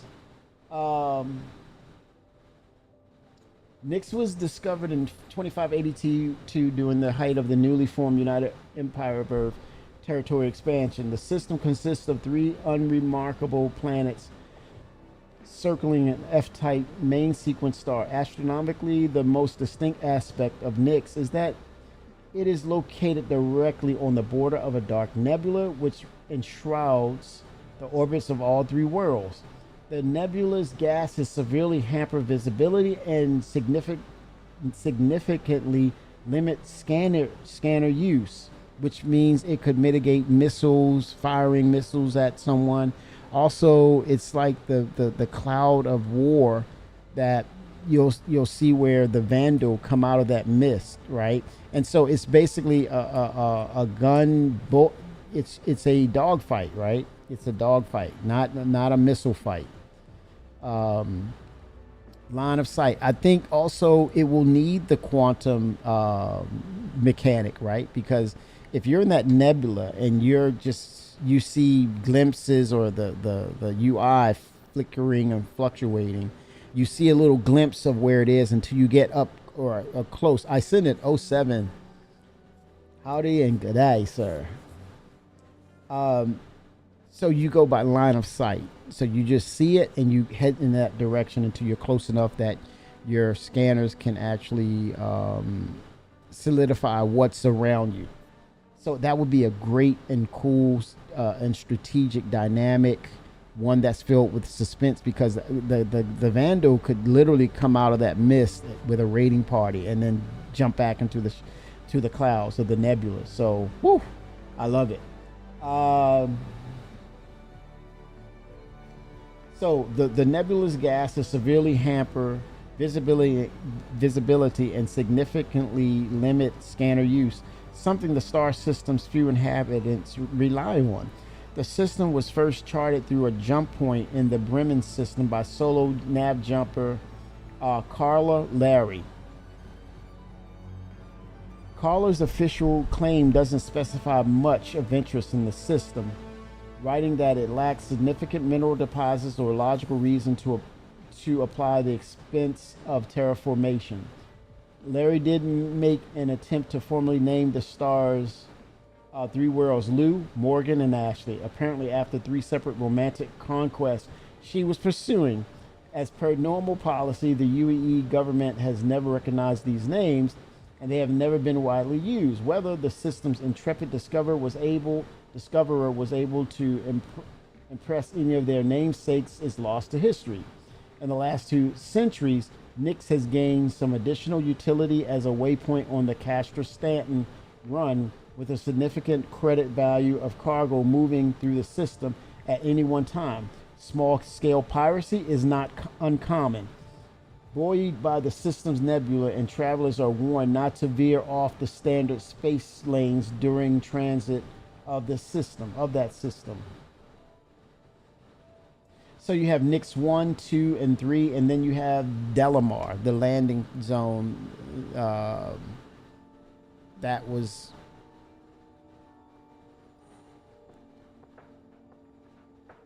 a part of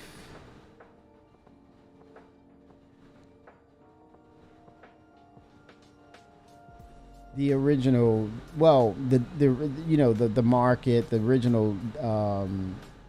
They introduced Delamar as a feature to say, we want to test this. I want you, we want to play this out. But it's so basically not technically a planet. This large asteroid is hidden deep within the Glacium ring. Anti-UE activists, political radicals, and criminals now occupy the deserted mining facility. Levski built inside this the facility Levski is built inside this asteroid.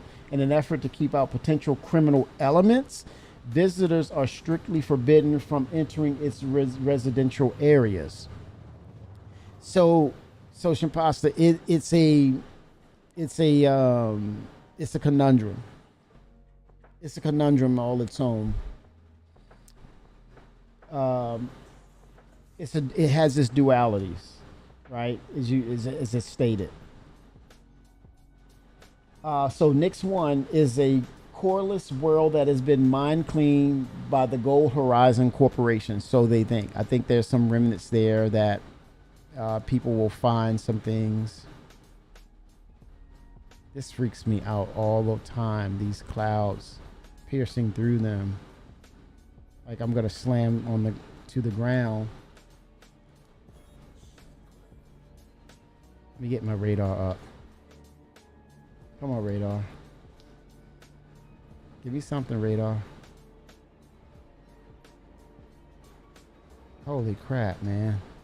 These clouds are freaking dense. See, this is something we could probably see at Nix.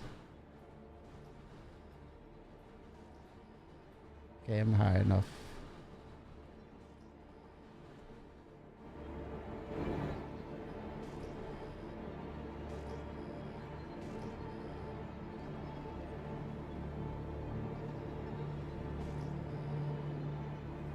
Okay, there we are.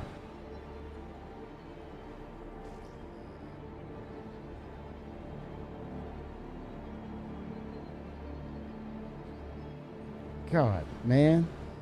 Woo.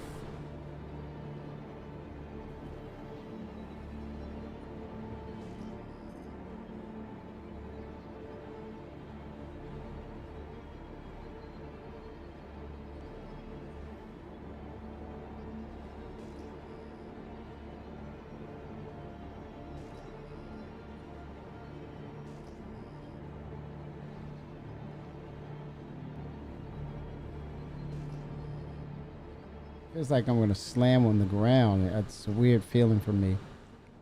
So disoriented.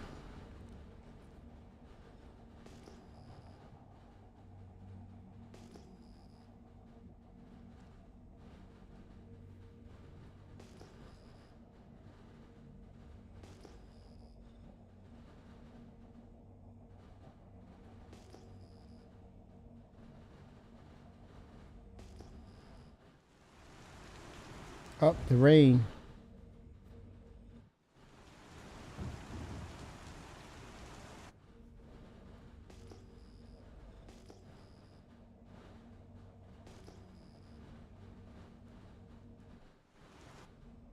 Damn it.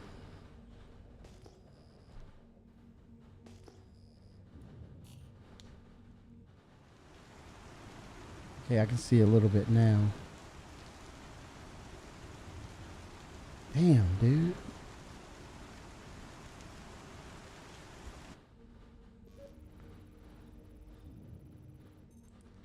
Fracturing mode on.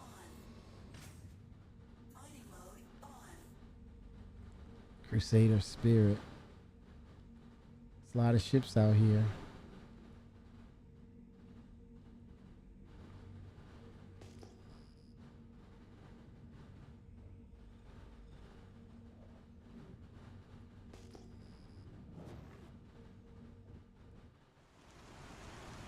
It's a mess.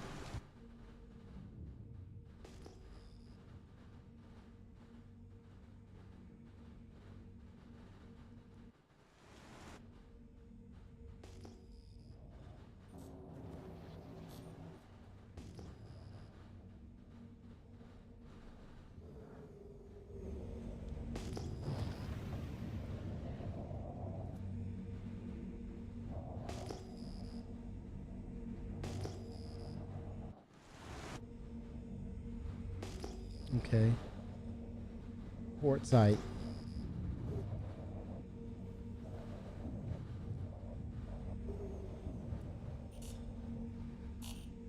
That's the light on. Shoot. That's with the light on.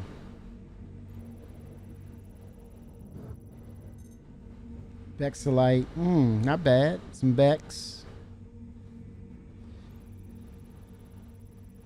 Nix 2, a high pressure atmosphere and thick clouds of acid and carbon dioxide make Nix 2 not worth terraforming. I wonder what that does to your ship. There's copper. Nix 3 is an ice giant that lacks a breathable atmosphere or any valuable materials. Oh, Quantanium, dude. Oh, shoot.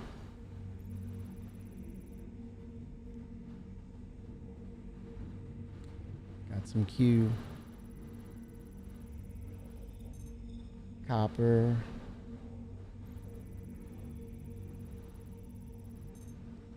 Festinite. No good.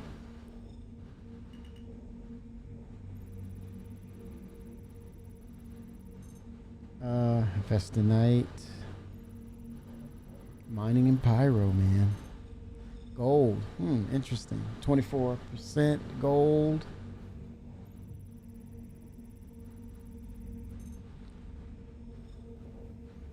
Okay, let's see here.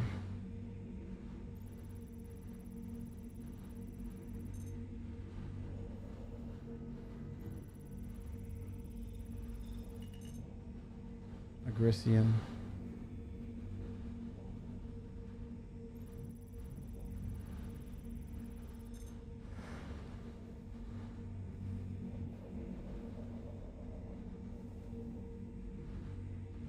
It's a C1.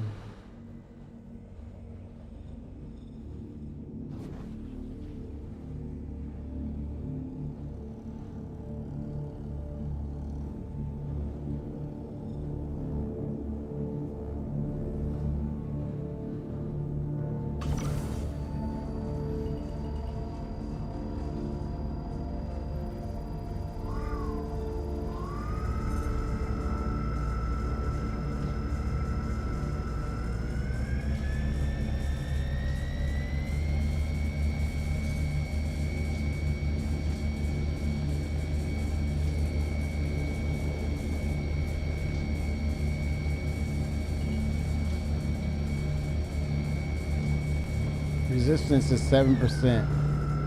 So it's a lot of easy handling of this.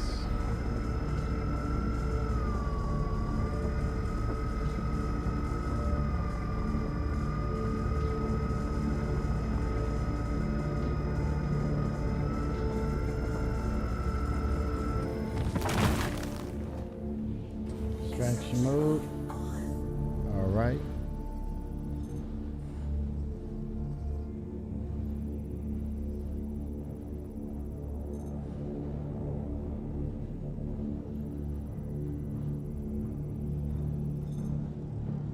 %, gold. I like it.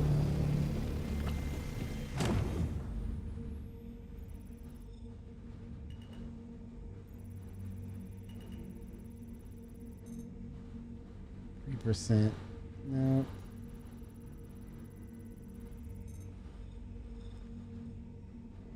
%, of gold.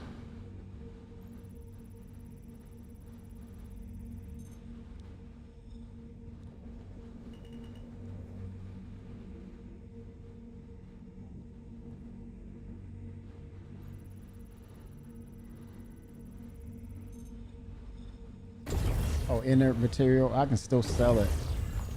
I'm going after that 41% of gold. Where is it?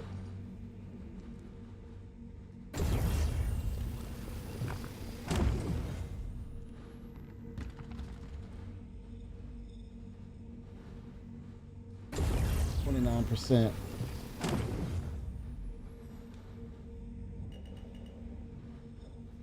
3%. 13. Let me see what the other yields are. Gotta go back and check each one for what's valued.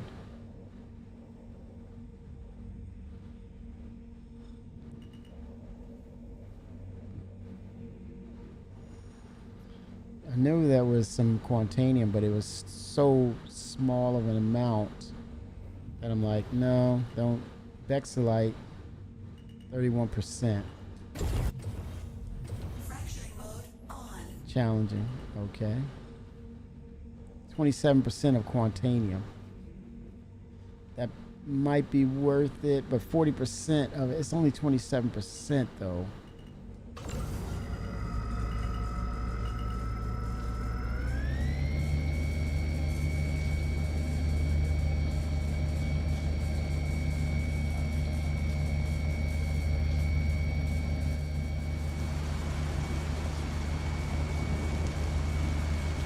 I'm mining in the rain.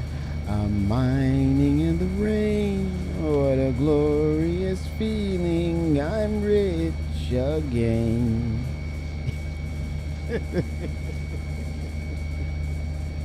Just mining in the rain. I'm mining in the rain. What a glorious feeling. This lever is happy again. Just mining in the rain, getting my UEC.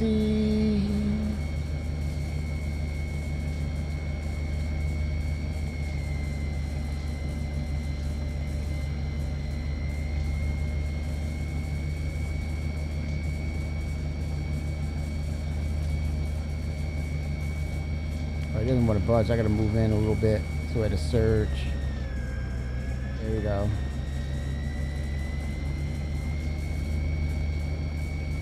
In a little bit more. Oh, I knew it. Critical. Warning. Power critical. Warning. Power critical.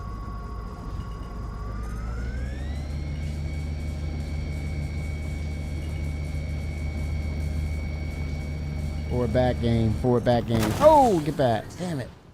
That was a flash on my shields though. All right. 07 Coffee Gaming, how are you, sir? 07 Coffee, how you been?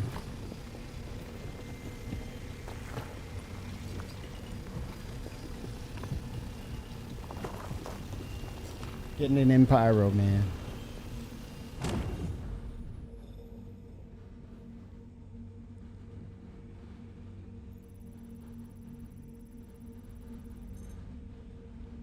79% Bexalite.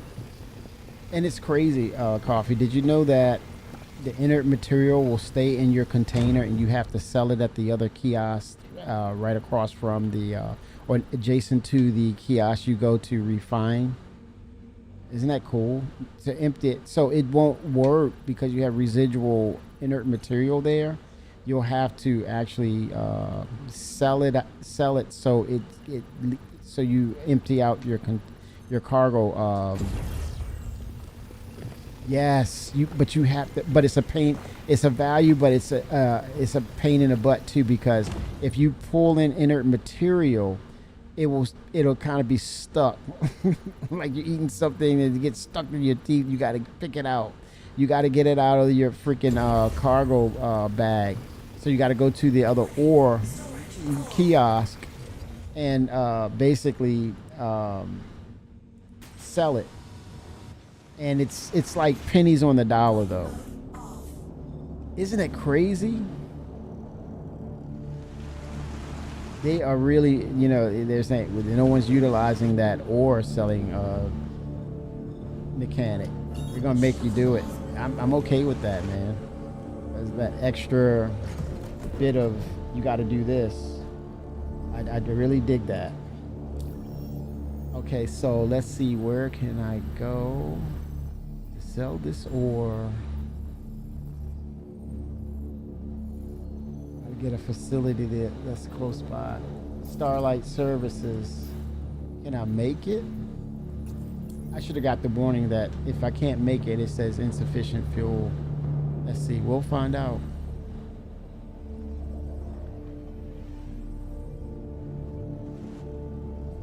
Not saying anything. Okay, let's get up in the Atmo.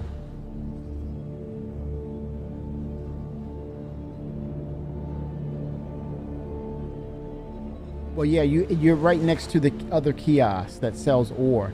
You have to go over to it, and then you select your ship, and then you sell it. You have to do it.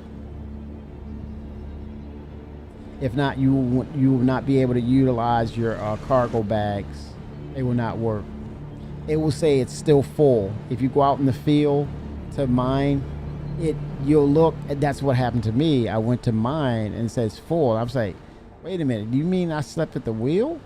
And I go back and I look, and it's those percentages or those fractional percentages of inert material still stuck in the cargo storage bag. And Twix 07 to X Twix by design, he said, "Hey Kimmy, that's a new mechanic. You have to look over to your left to that kiosk right next door to you, to the refinery UI, and go and sell it." I was like, what? CIG is those sneaky snakes. They are putting in features, man. You got to sell those leftovers. Yep. You got to sell them, Coffee.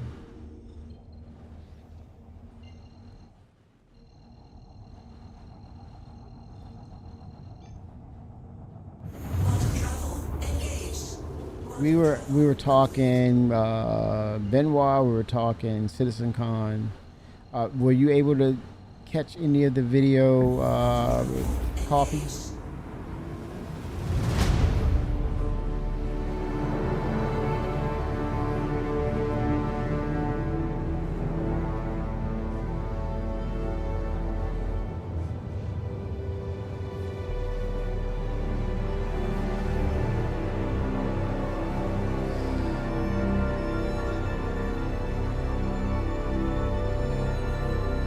Right. No bones about it.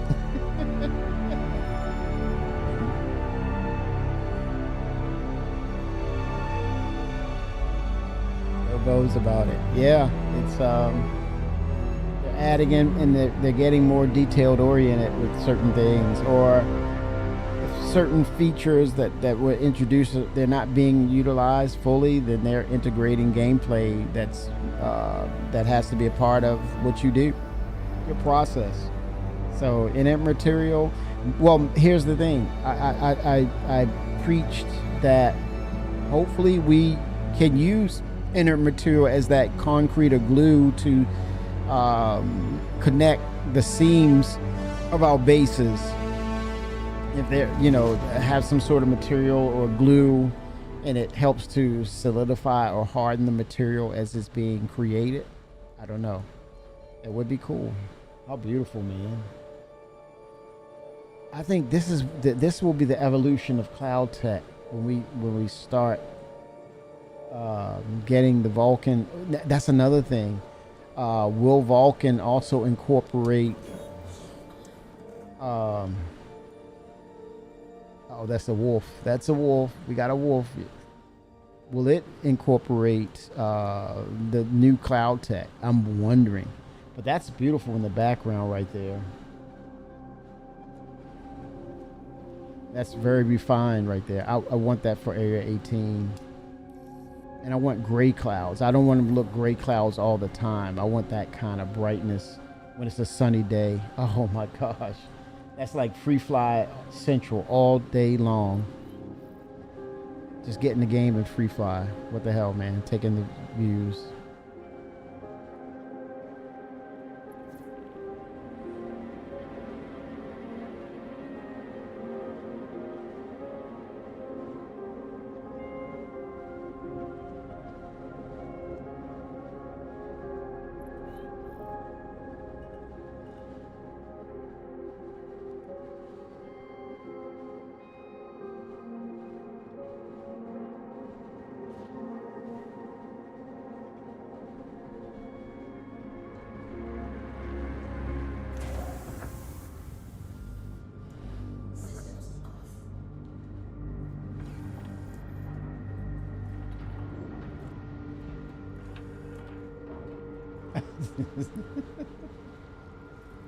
Ideally, you won't be the one selling the stuff. Your job is to wait while someone else swaps out the saddlebags.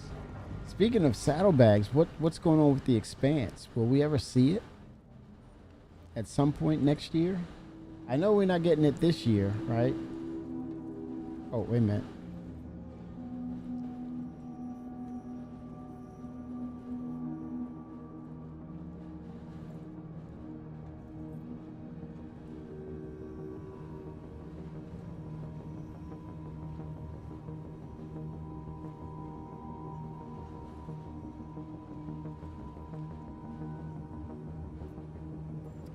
Okay, let's see what this guy has. Oh, he's got goodies.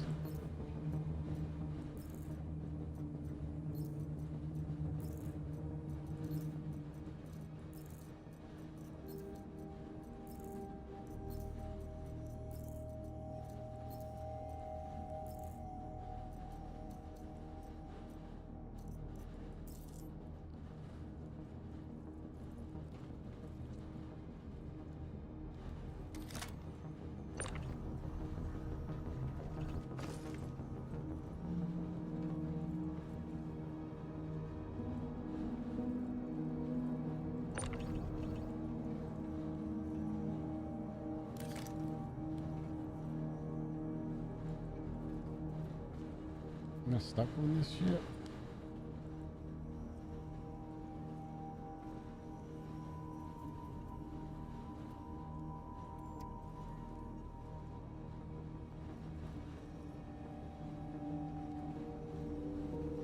Okay, why is the door jammed? Is he too close to the door?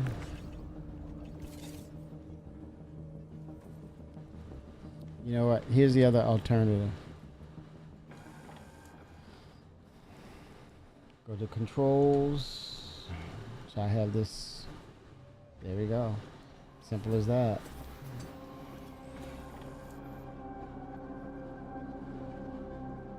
Freaking open the doors and let them stay open.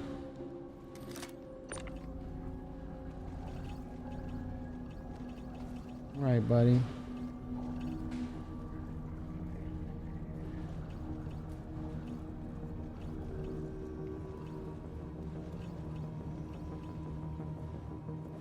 Bombs away. That was a little sick, wasn't it? Oh wow. You saving something in the Hey man, what are you doing looking at my movie glass? What are you doing looking at my movie glass? Come on now. Oh, speaking of Mobi I would love to be able to utilize opening and closing the doors through the Mobi. And if you're orged up, that should be the same for your org member utilizing the Mobi if you're all connected in party, opening and closing it, and not being having to walk to the button. And yeah, this is the future, man.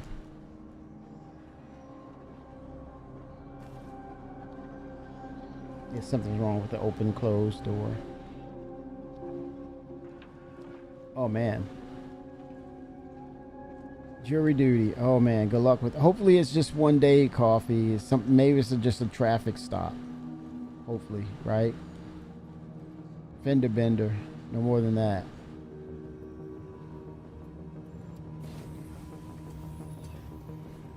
Hopefully. Let it be over by lunchtime. They release you. Get lunch. Done. Oh, and tell them about Star Citizen. Yeah. No, I'm stopping right there. Jim's like, what are you going to do with all that UEC? Are you stacking it and saving it for something or what? You need to spend it, man. Oh gosh.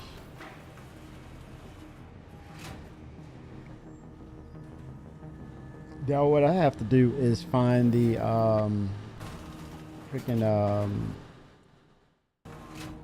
the refinery now. Oh, crash the desktop.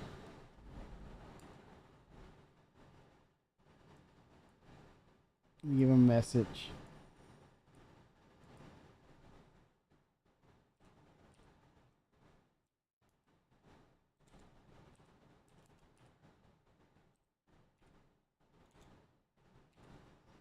.3.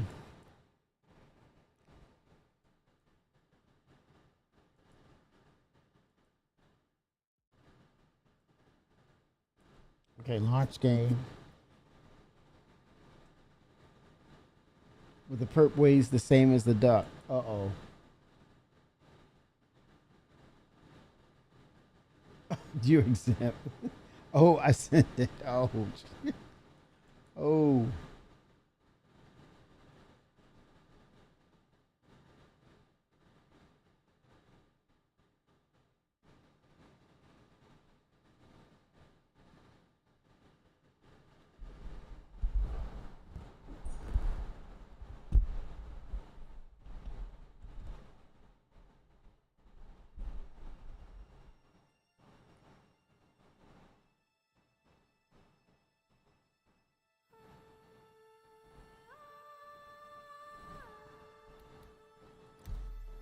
Okay, we're looking at persistence here, everyone. Get me back in the game. Get me back in the game. No, no, no.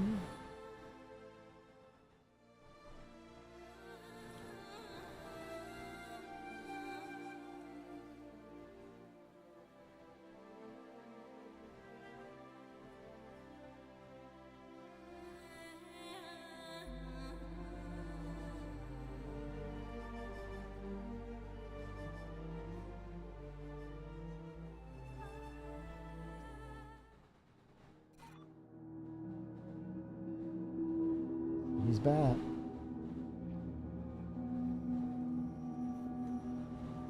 All right. Here we go. So, lobby.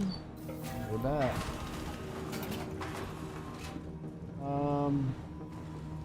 Let's see. Map that says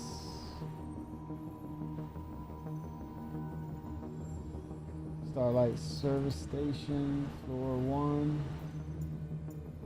Those are hab floors.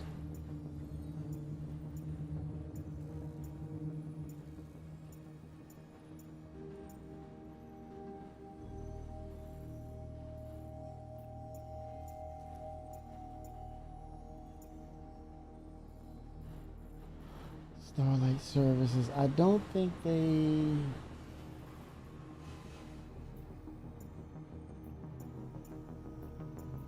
Okay, what if Let's see here.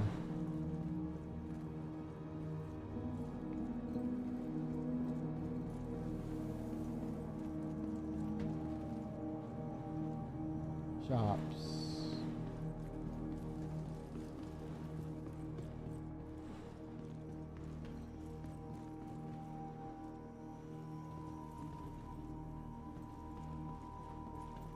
Let's see, let me see if there's a refinery or...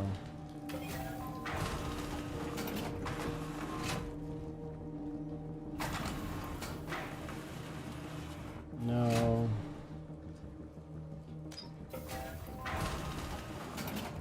Let's see, public habitations.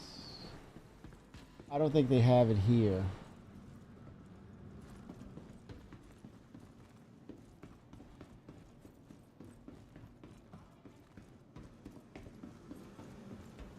No, I have to go to another place.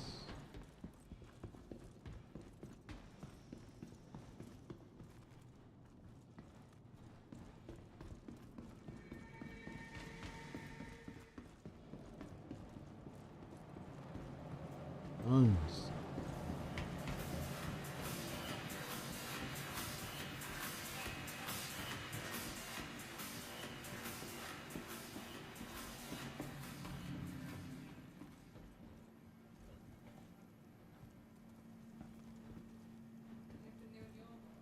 Submission giver?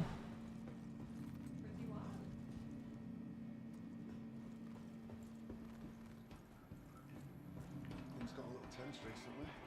Might be attracting the attention of some. Let's just say less desirable. I've been better.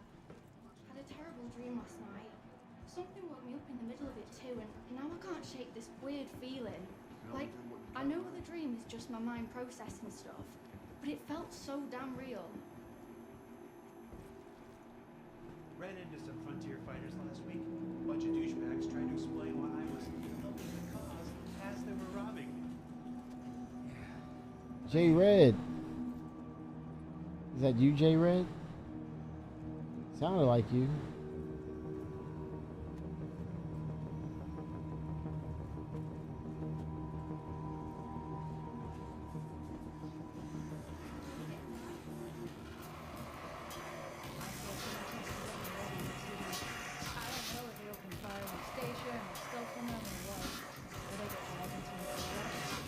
Alright, let's see here. No, it's not gonna be here though. Ship parts. Oh, let me see their guns, man. They have the custom stuff.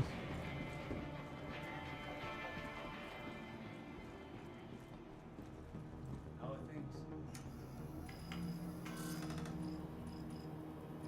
Well, if you say so. FS9s.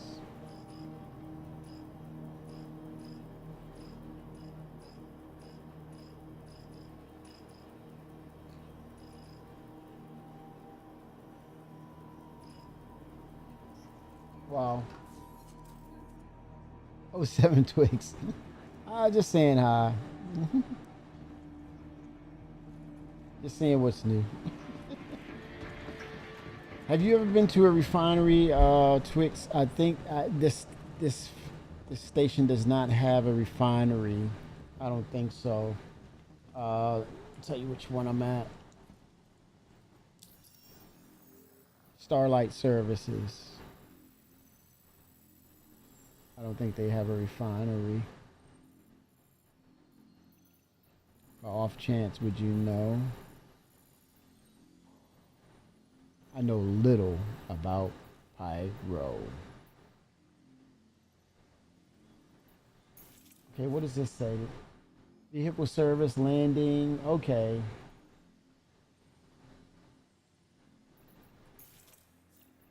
Terminus. Yeah, yep. A 20-second delay. I'm on it.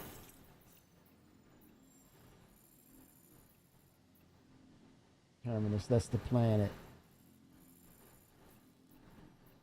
Checkmate. Docking.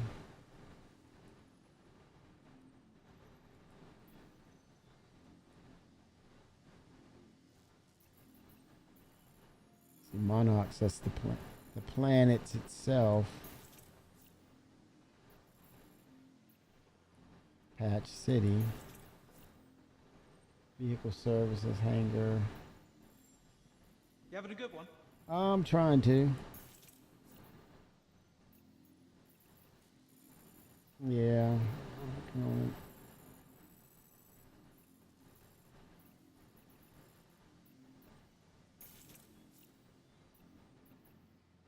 it. Gaslight. Ver.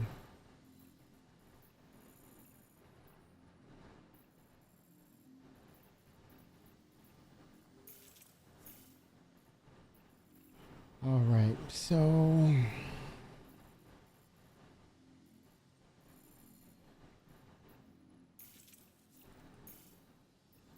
okay, checkmate right there.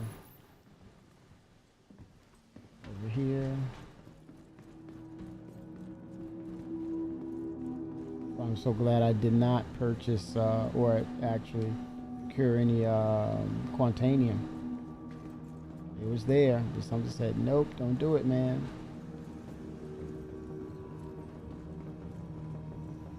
So glad I didn't.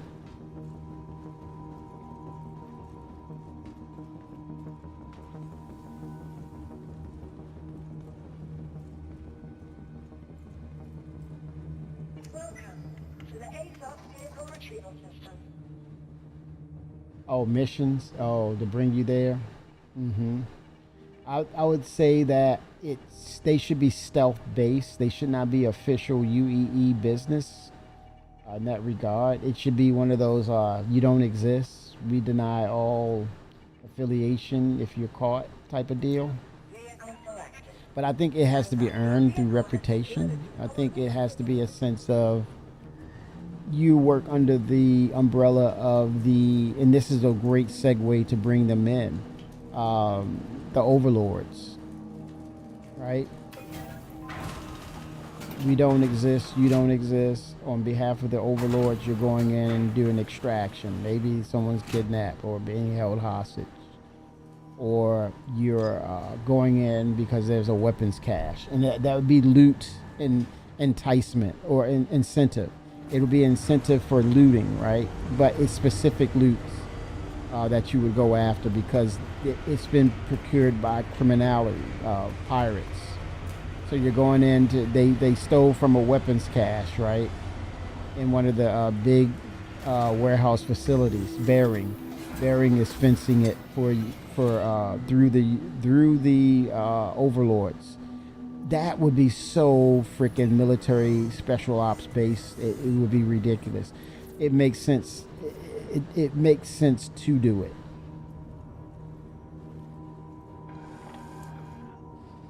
Oh, you gotta have fire with the fire rats, man.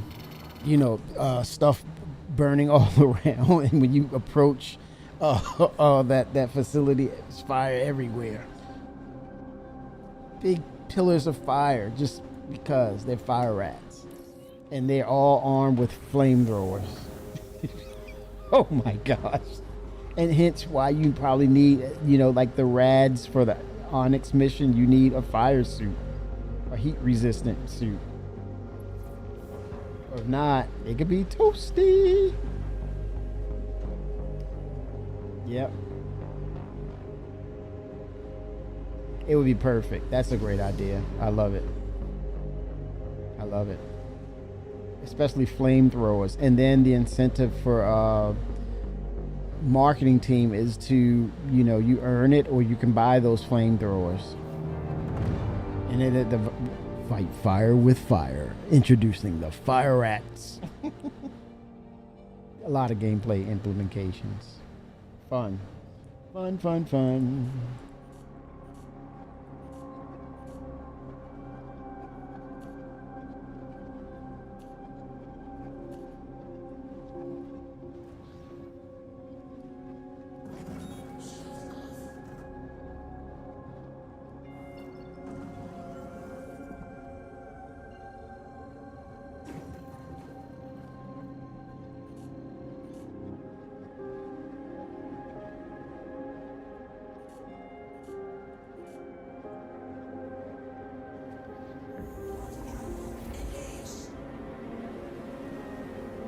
I not get fuel? Oh, I probably did not.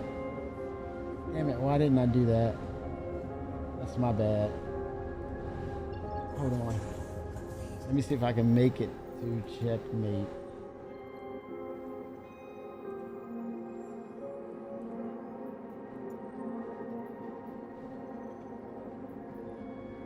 Okay, it's set, I think.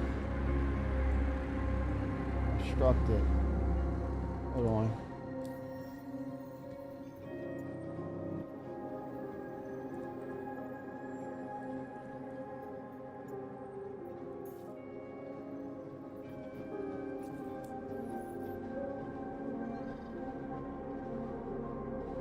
I can make it. I think I can make it there. There we go. I can make it.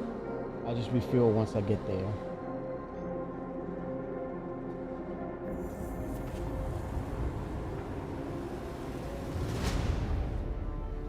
But yeah, I would love to see the overlords at some point next year to be introduced into the gameplay structure.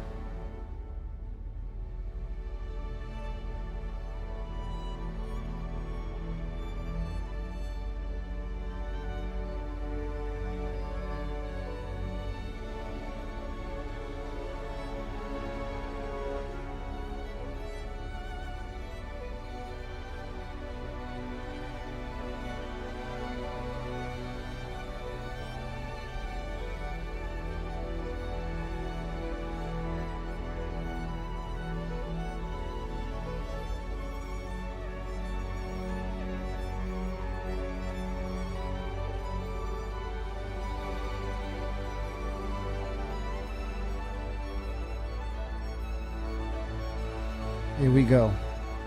Let's go Pyro. But they're showing us that as they layer in these missions with the help of AI and mitigation of desync, higher frame rates, the utilization of Vulkan, I think we're going to see something special with the NPCs, further iteration on that.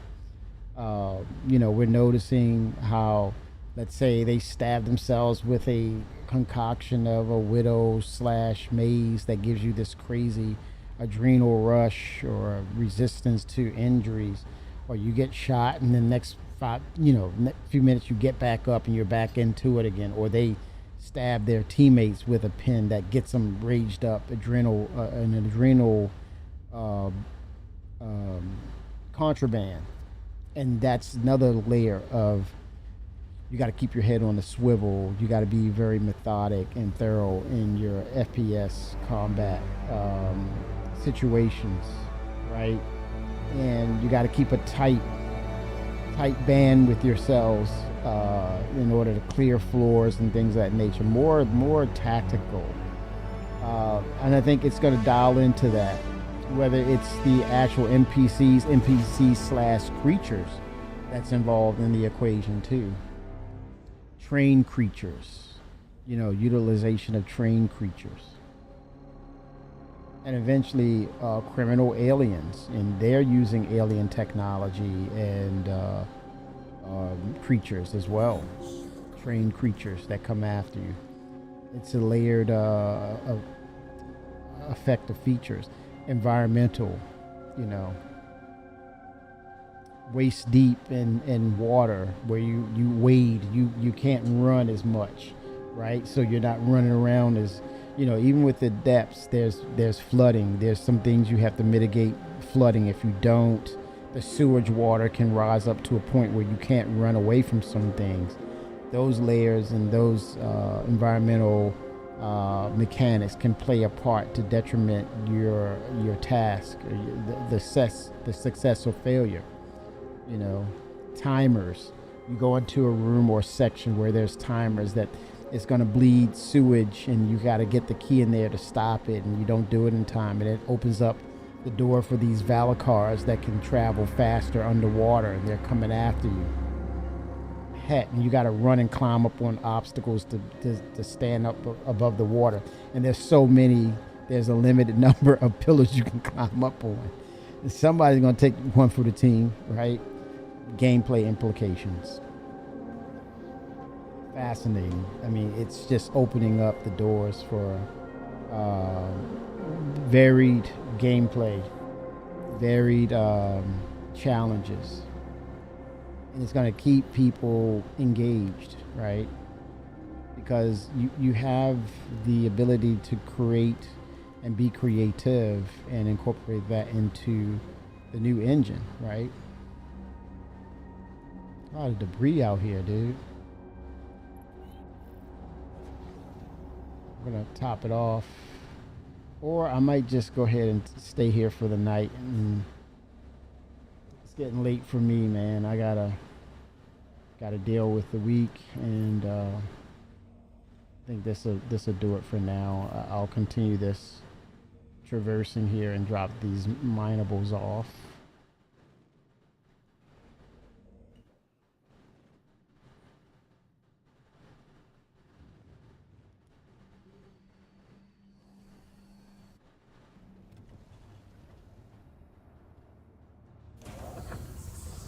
Let's see here if I can top off some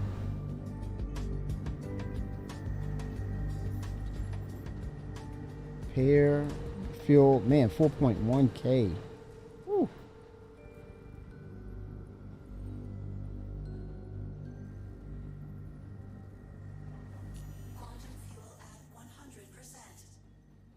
Nice.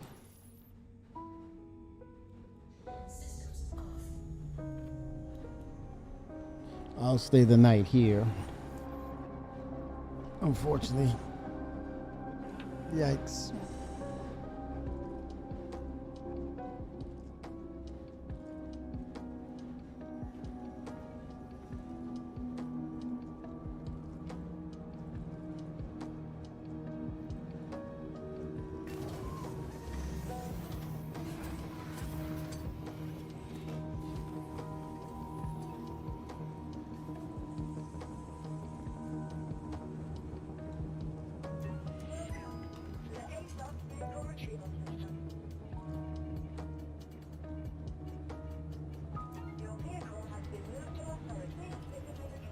All right.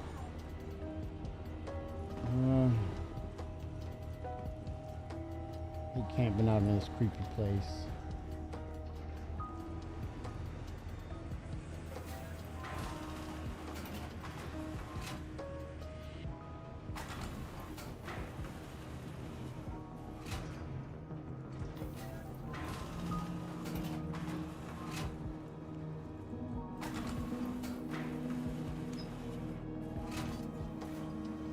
Oh, refinery deck. I found it. Hello.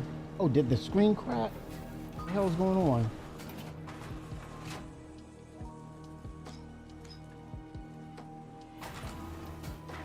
Okay, it says current floor entrance. Oh, I forgot. This is old stuff.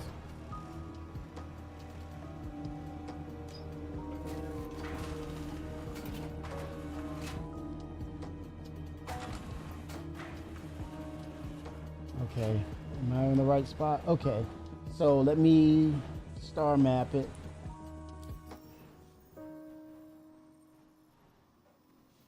Oh, come on now.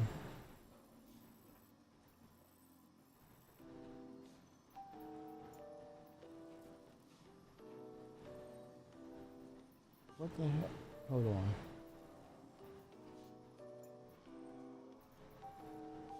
Something's off with this map. It's supposed to tell me what's going on here. There's no information. That's a bug. Oh boy. Shops. Refinery deck. We had an old analog, old school it. Oh, it's just right here. Damn. Why does it look so different from before? It's brighter. Hey, man. Always a pleasure. Coffee, chat, Ember, Twigs, everyone. Rocket Rizzy. Got terminal supplies. Ooh. I remember it's like down a floor or refinement center. Blah, blah, blah. Duh. This works, man. Looks like I'll be doing some work here, y'all. I'm gonna make it last. Put in some work, man. Yeah, I'm gonna be here at least 9 hours. Oh gosh, putting in work at the P row.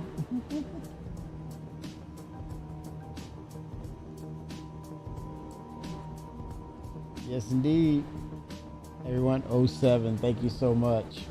I'm gonna continue work. I'm gonna be here for a week or so. I'll tune in, get as we get information. I'll chime in. Check me out on Discord. I'll be sending messages here and there. Gonna stay in tune with what's coming, man. Let's go, CitizenCon chat. Everyone, thank you so much. Much love to y'all. All the best to y'all. I'm gonna get through this week. Be back this weekend, y'all, early. Get ready. Let's go for some adventures, shall we? 07's all the best. We'll catch up. We'll catch up. We'll catch up. 07, Finley. Let's go. CitizenCon is on the way. It's on the way.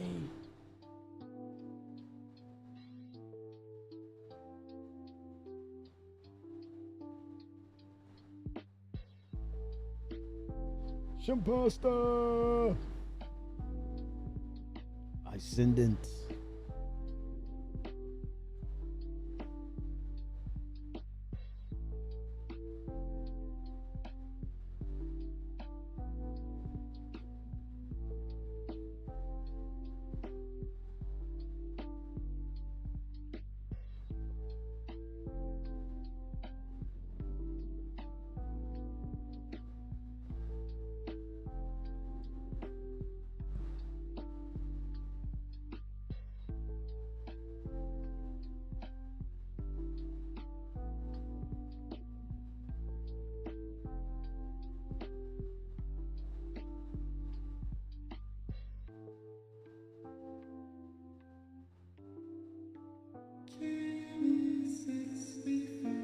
It's about that bottom line, baby.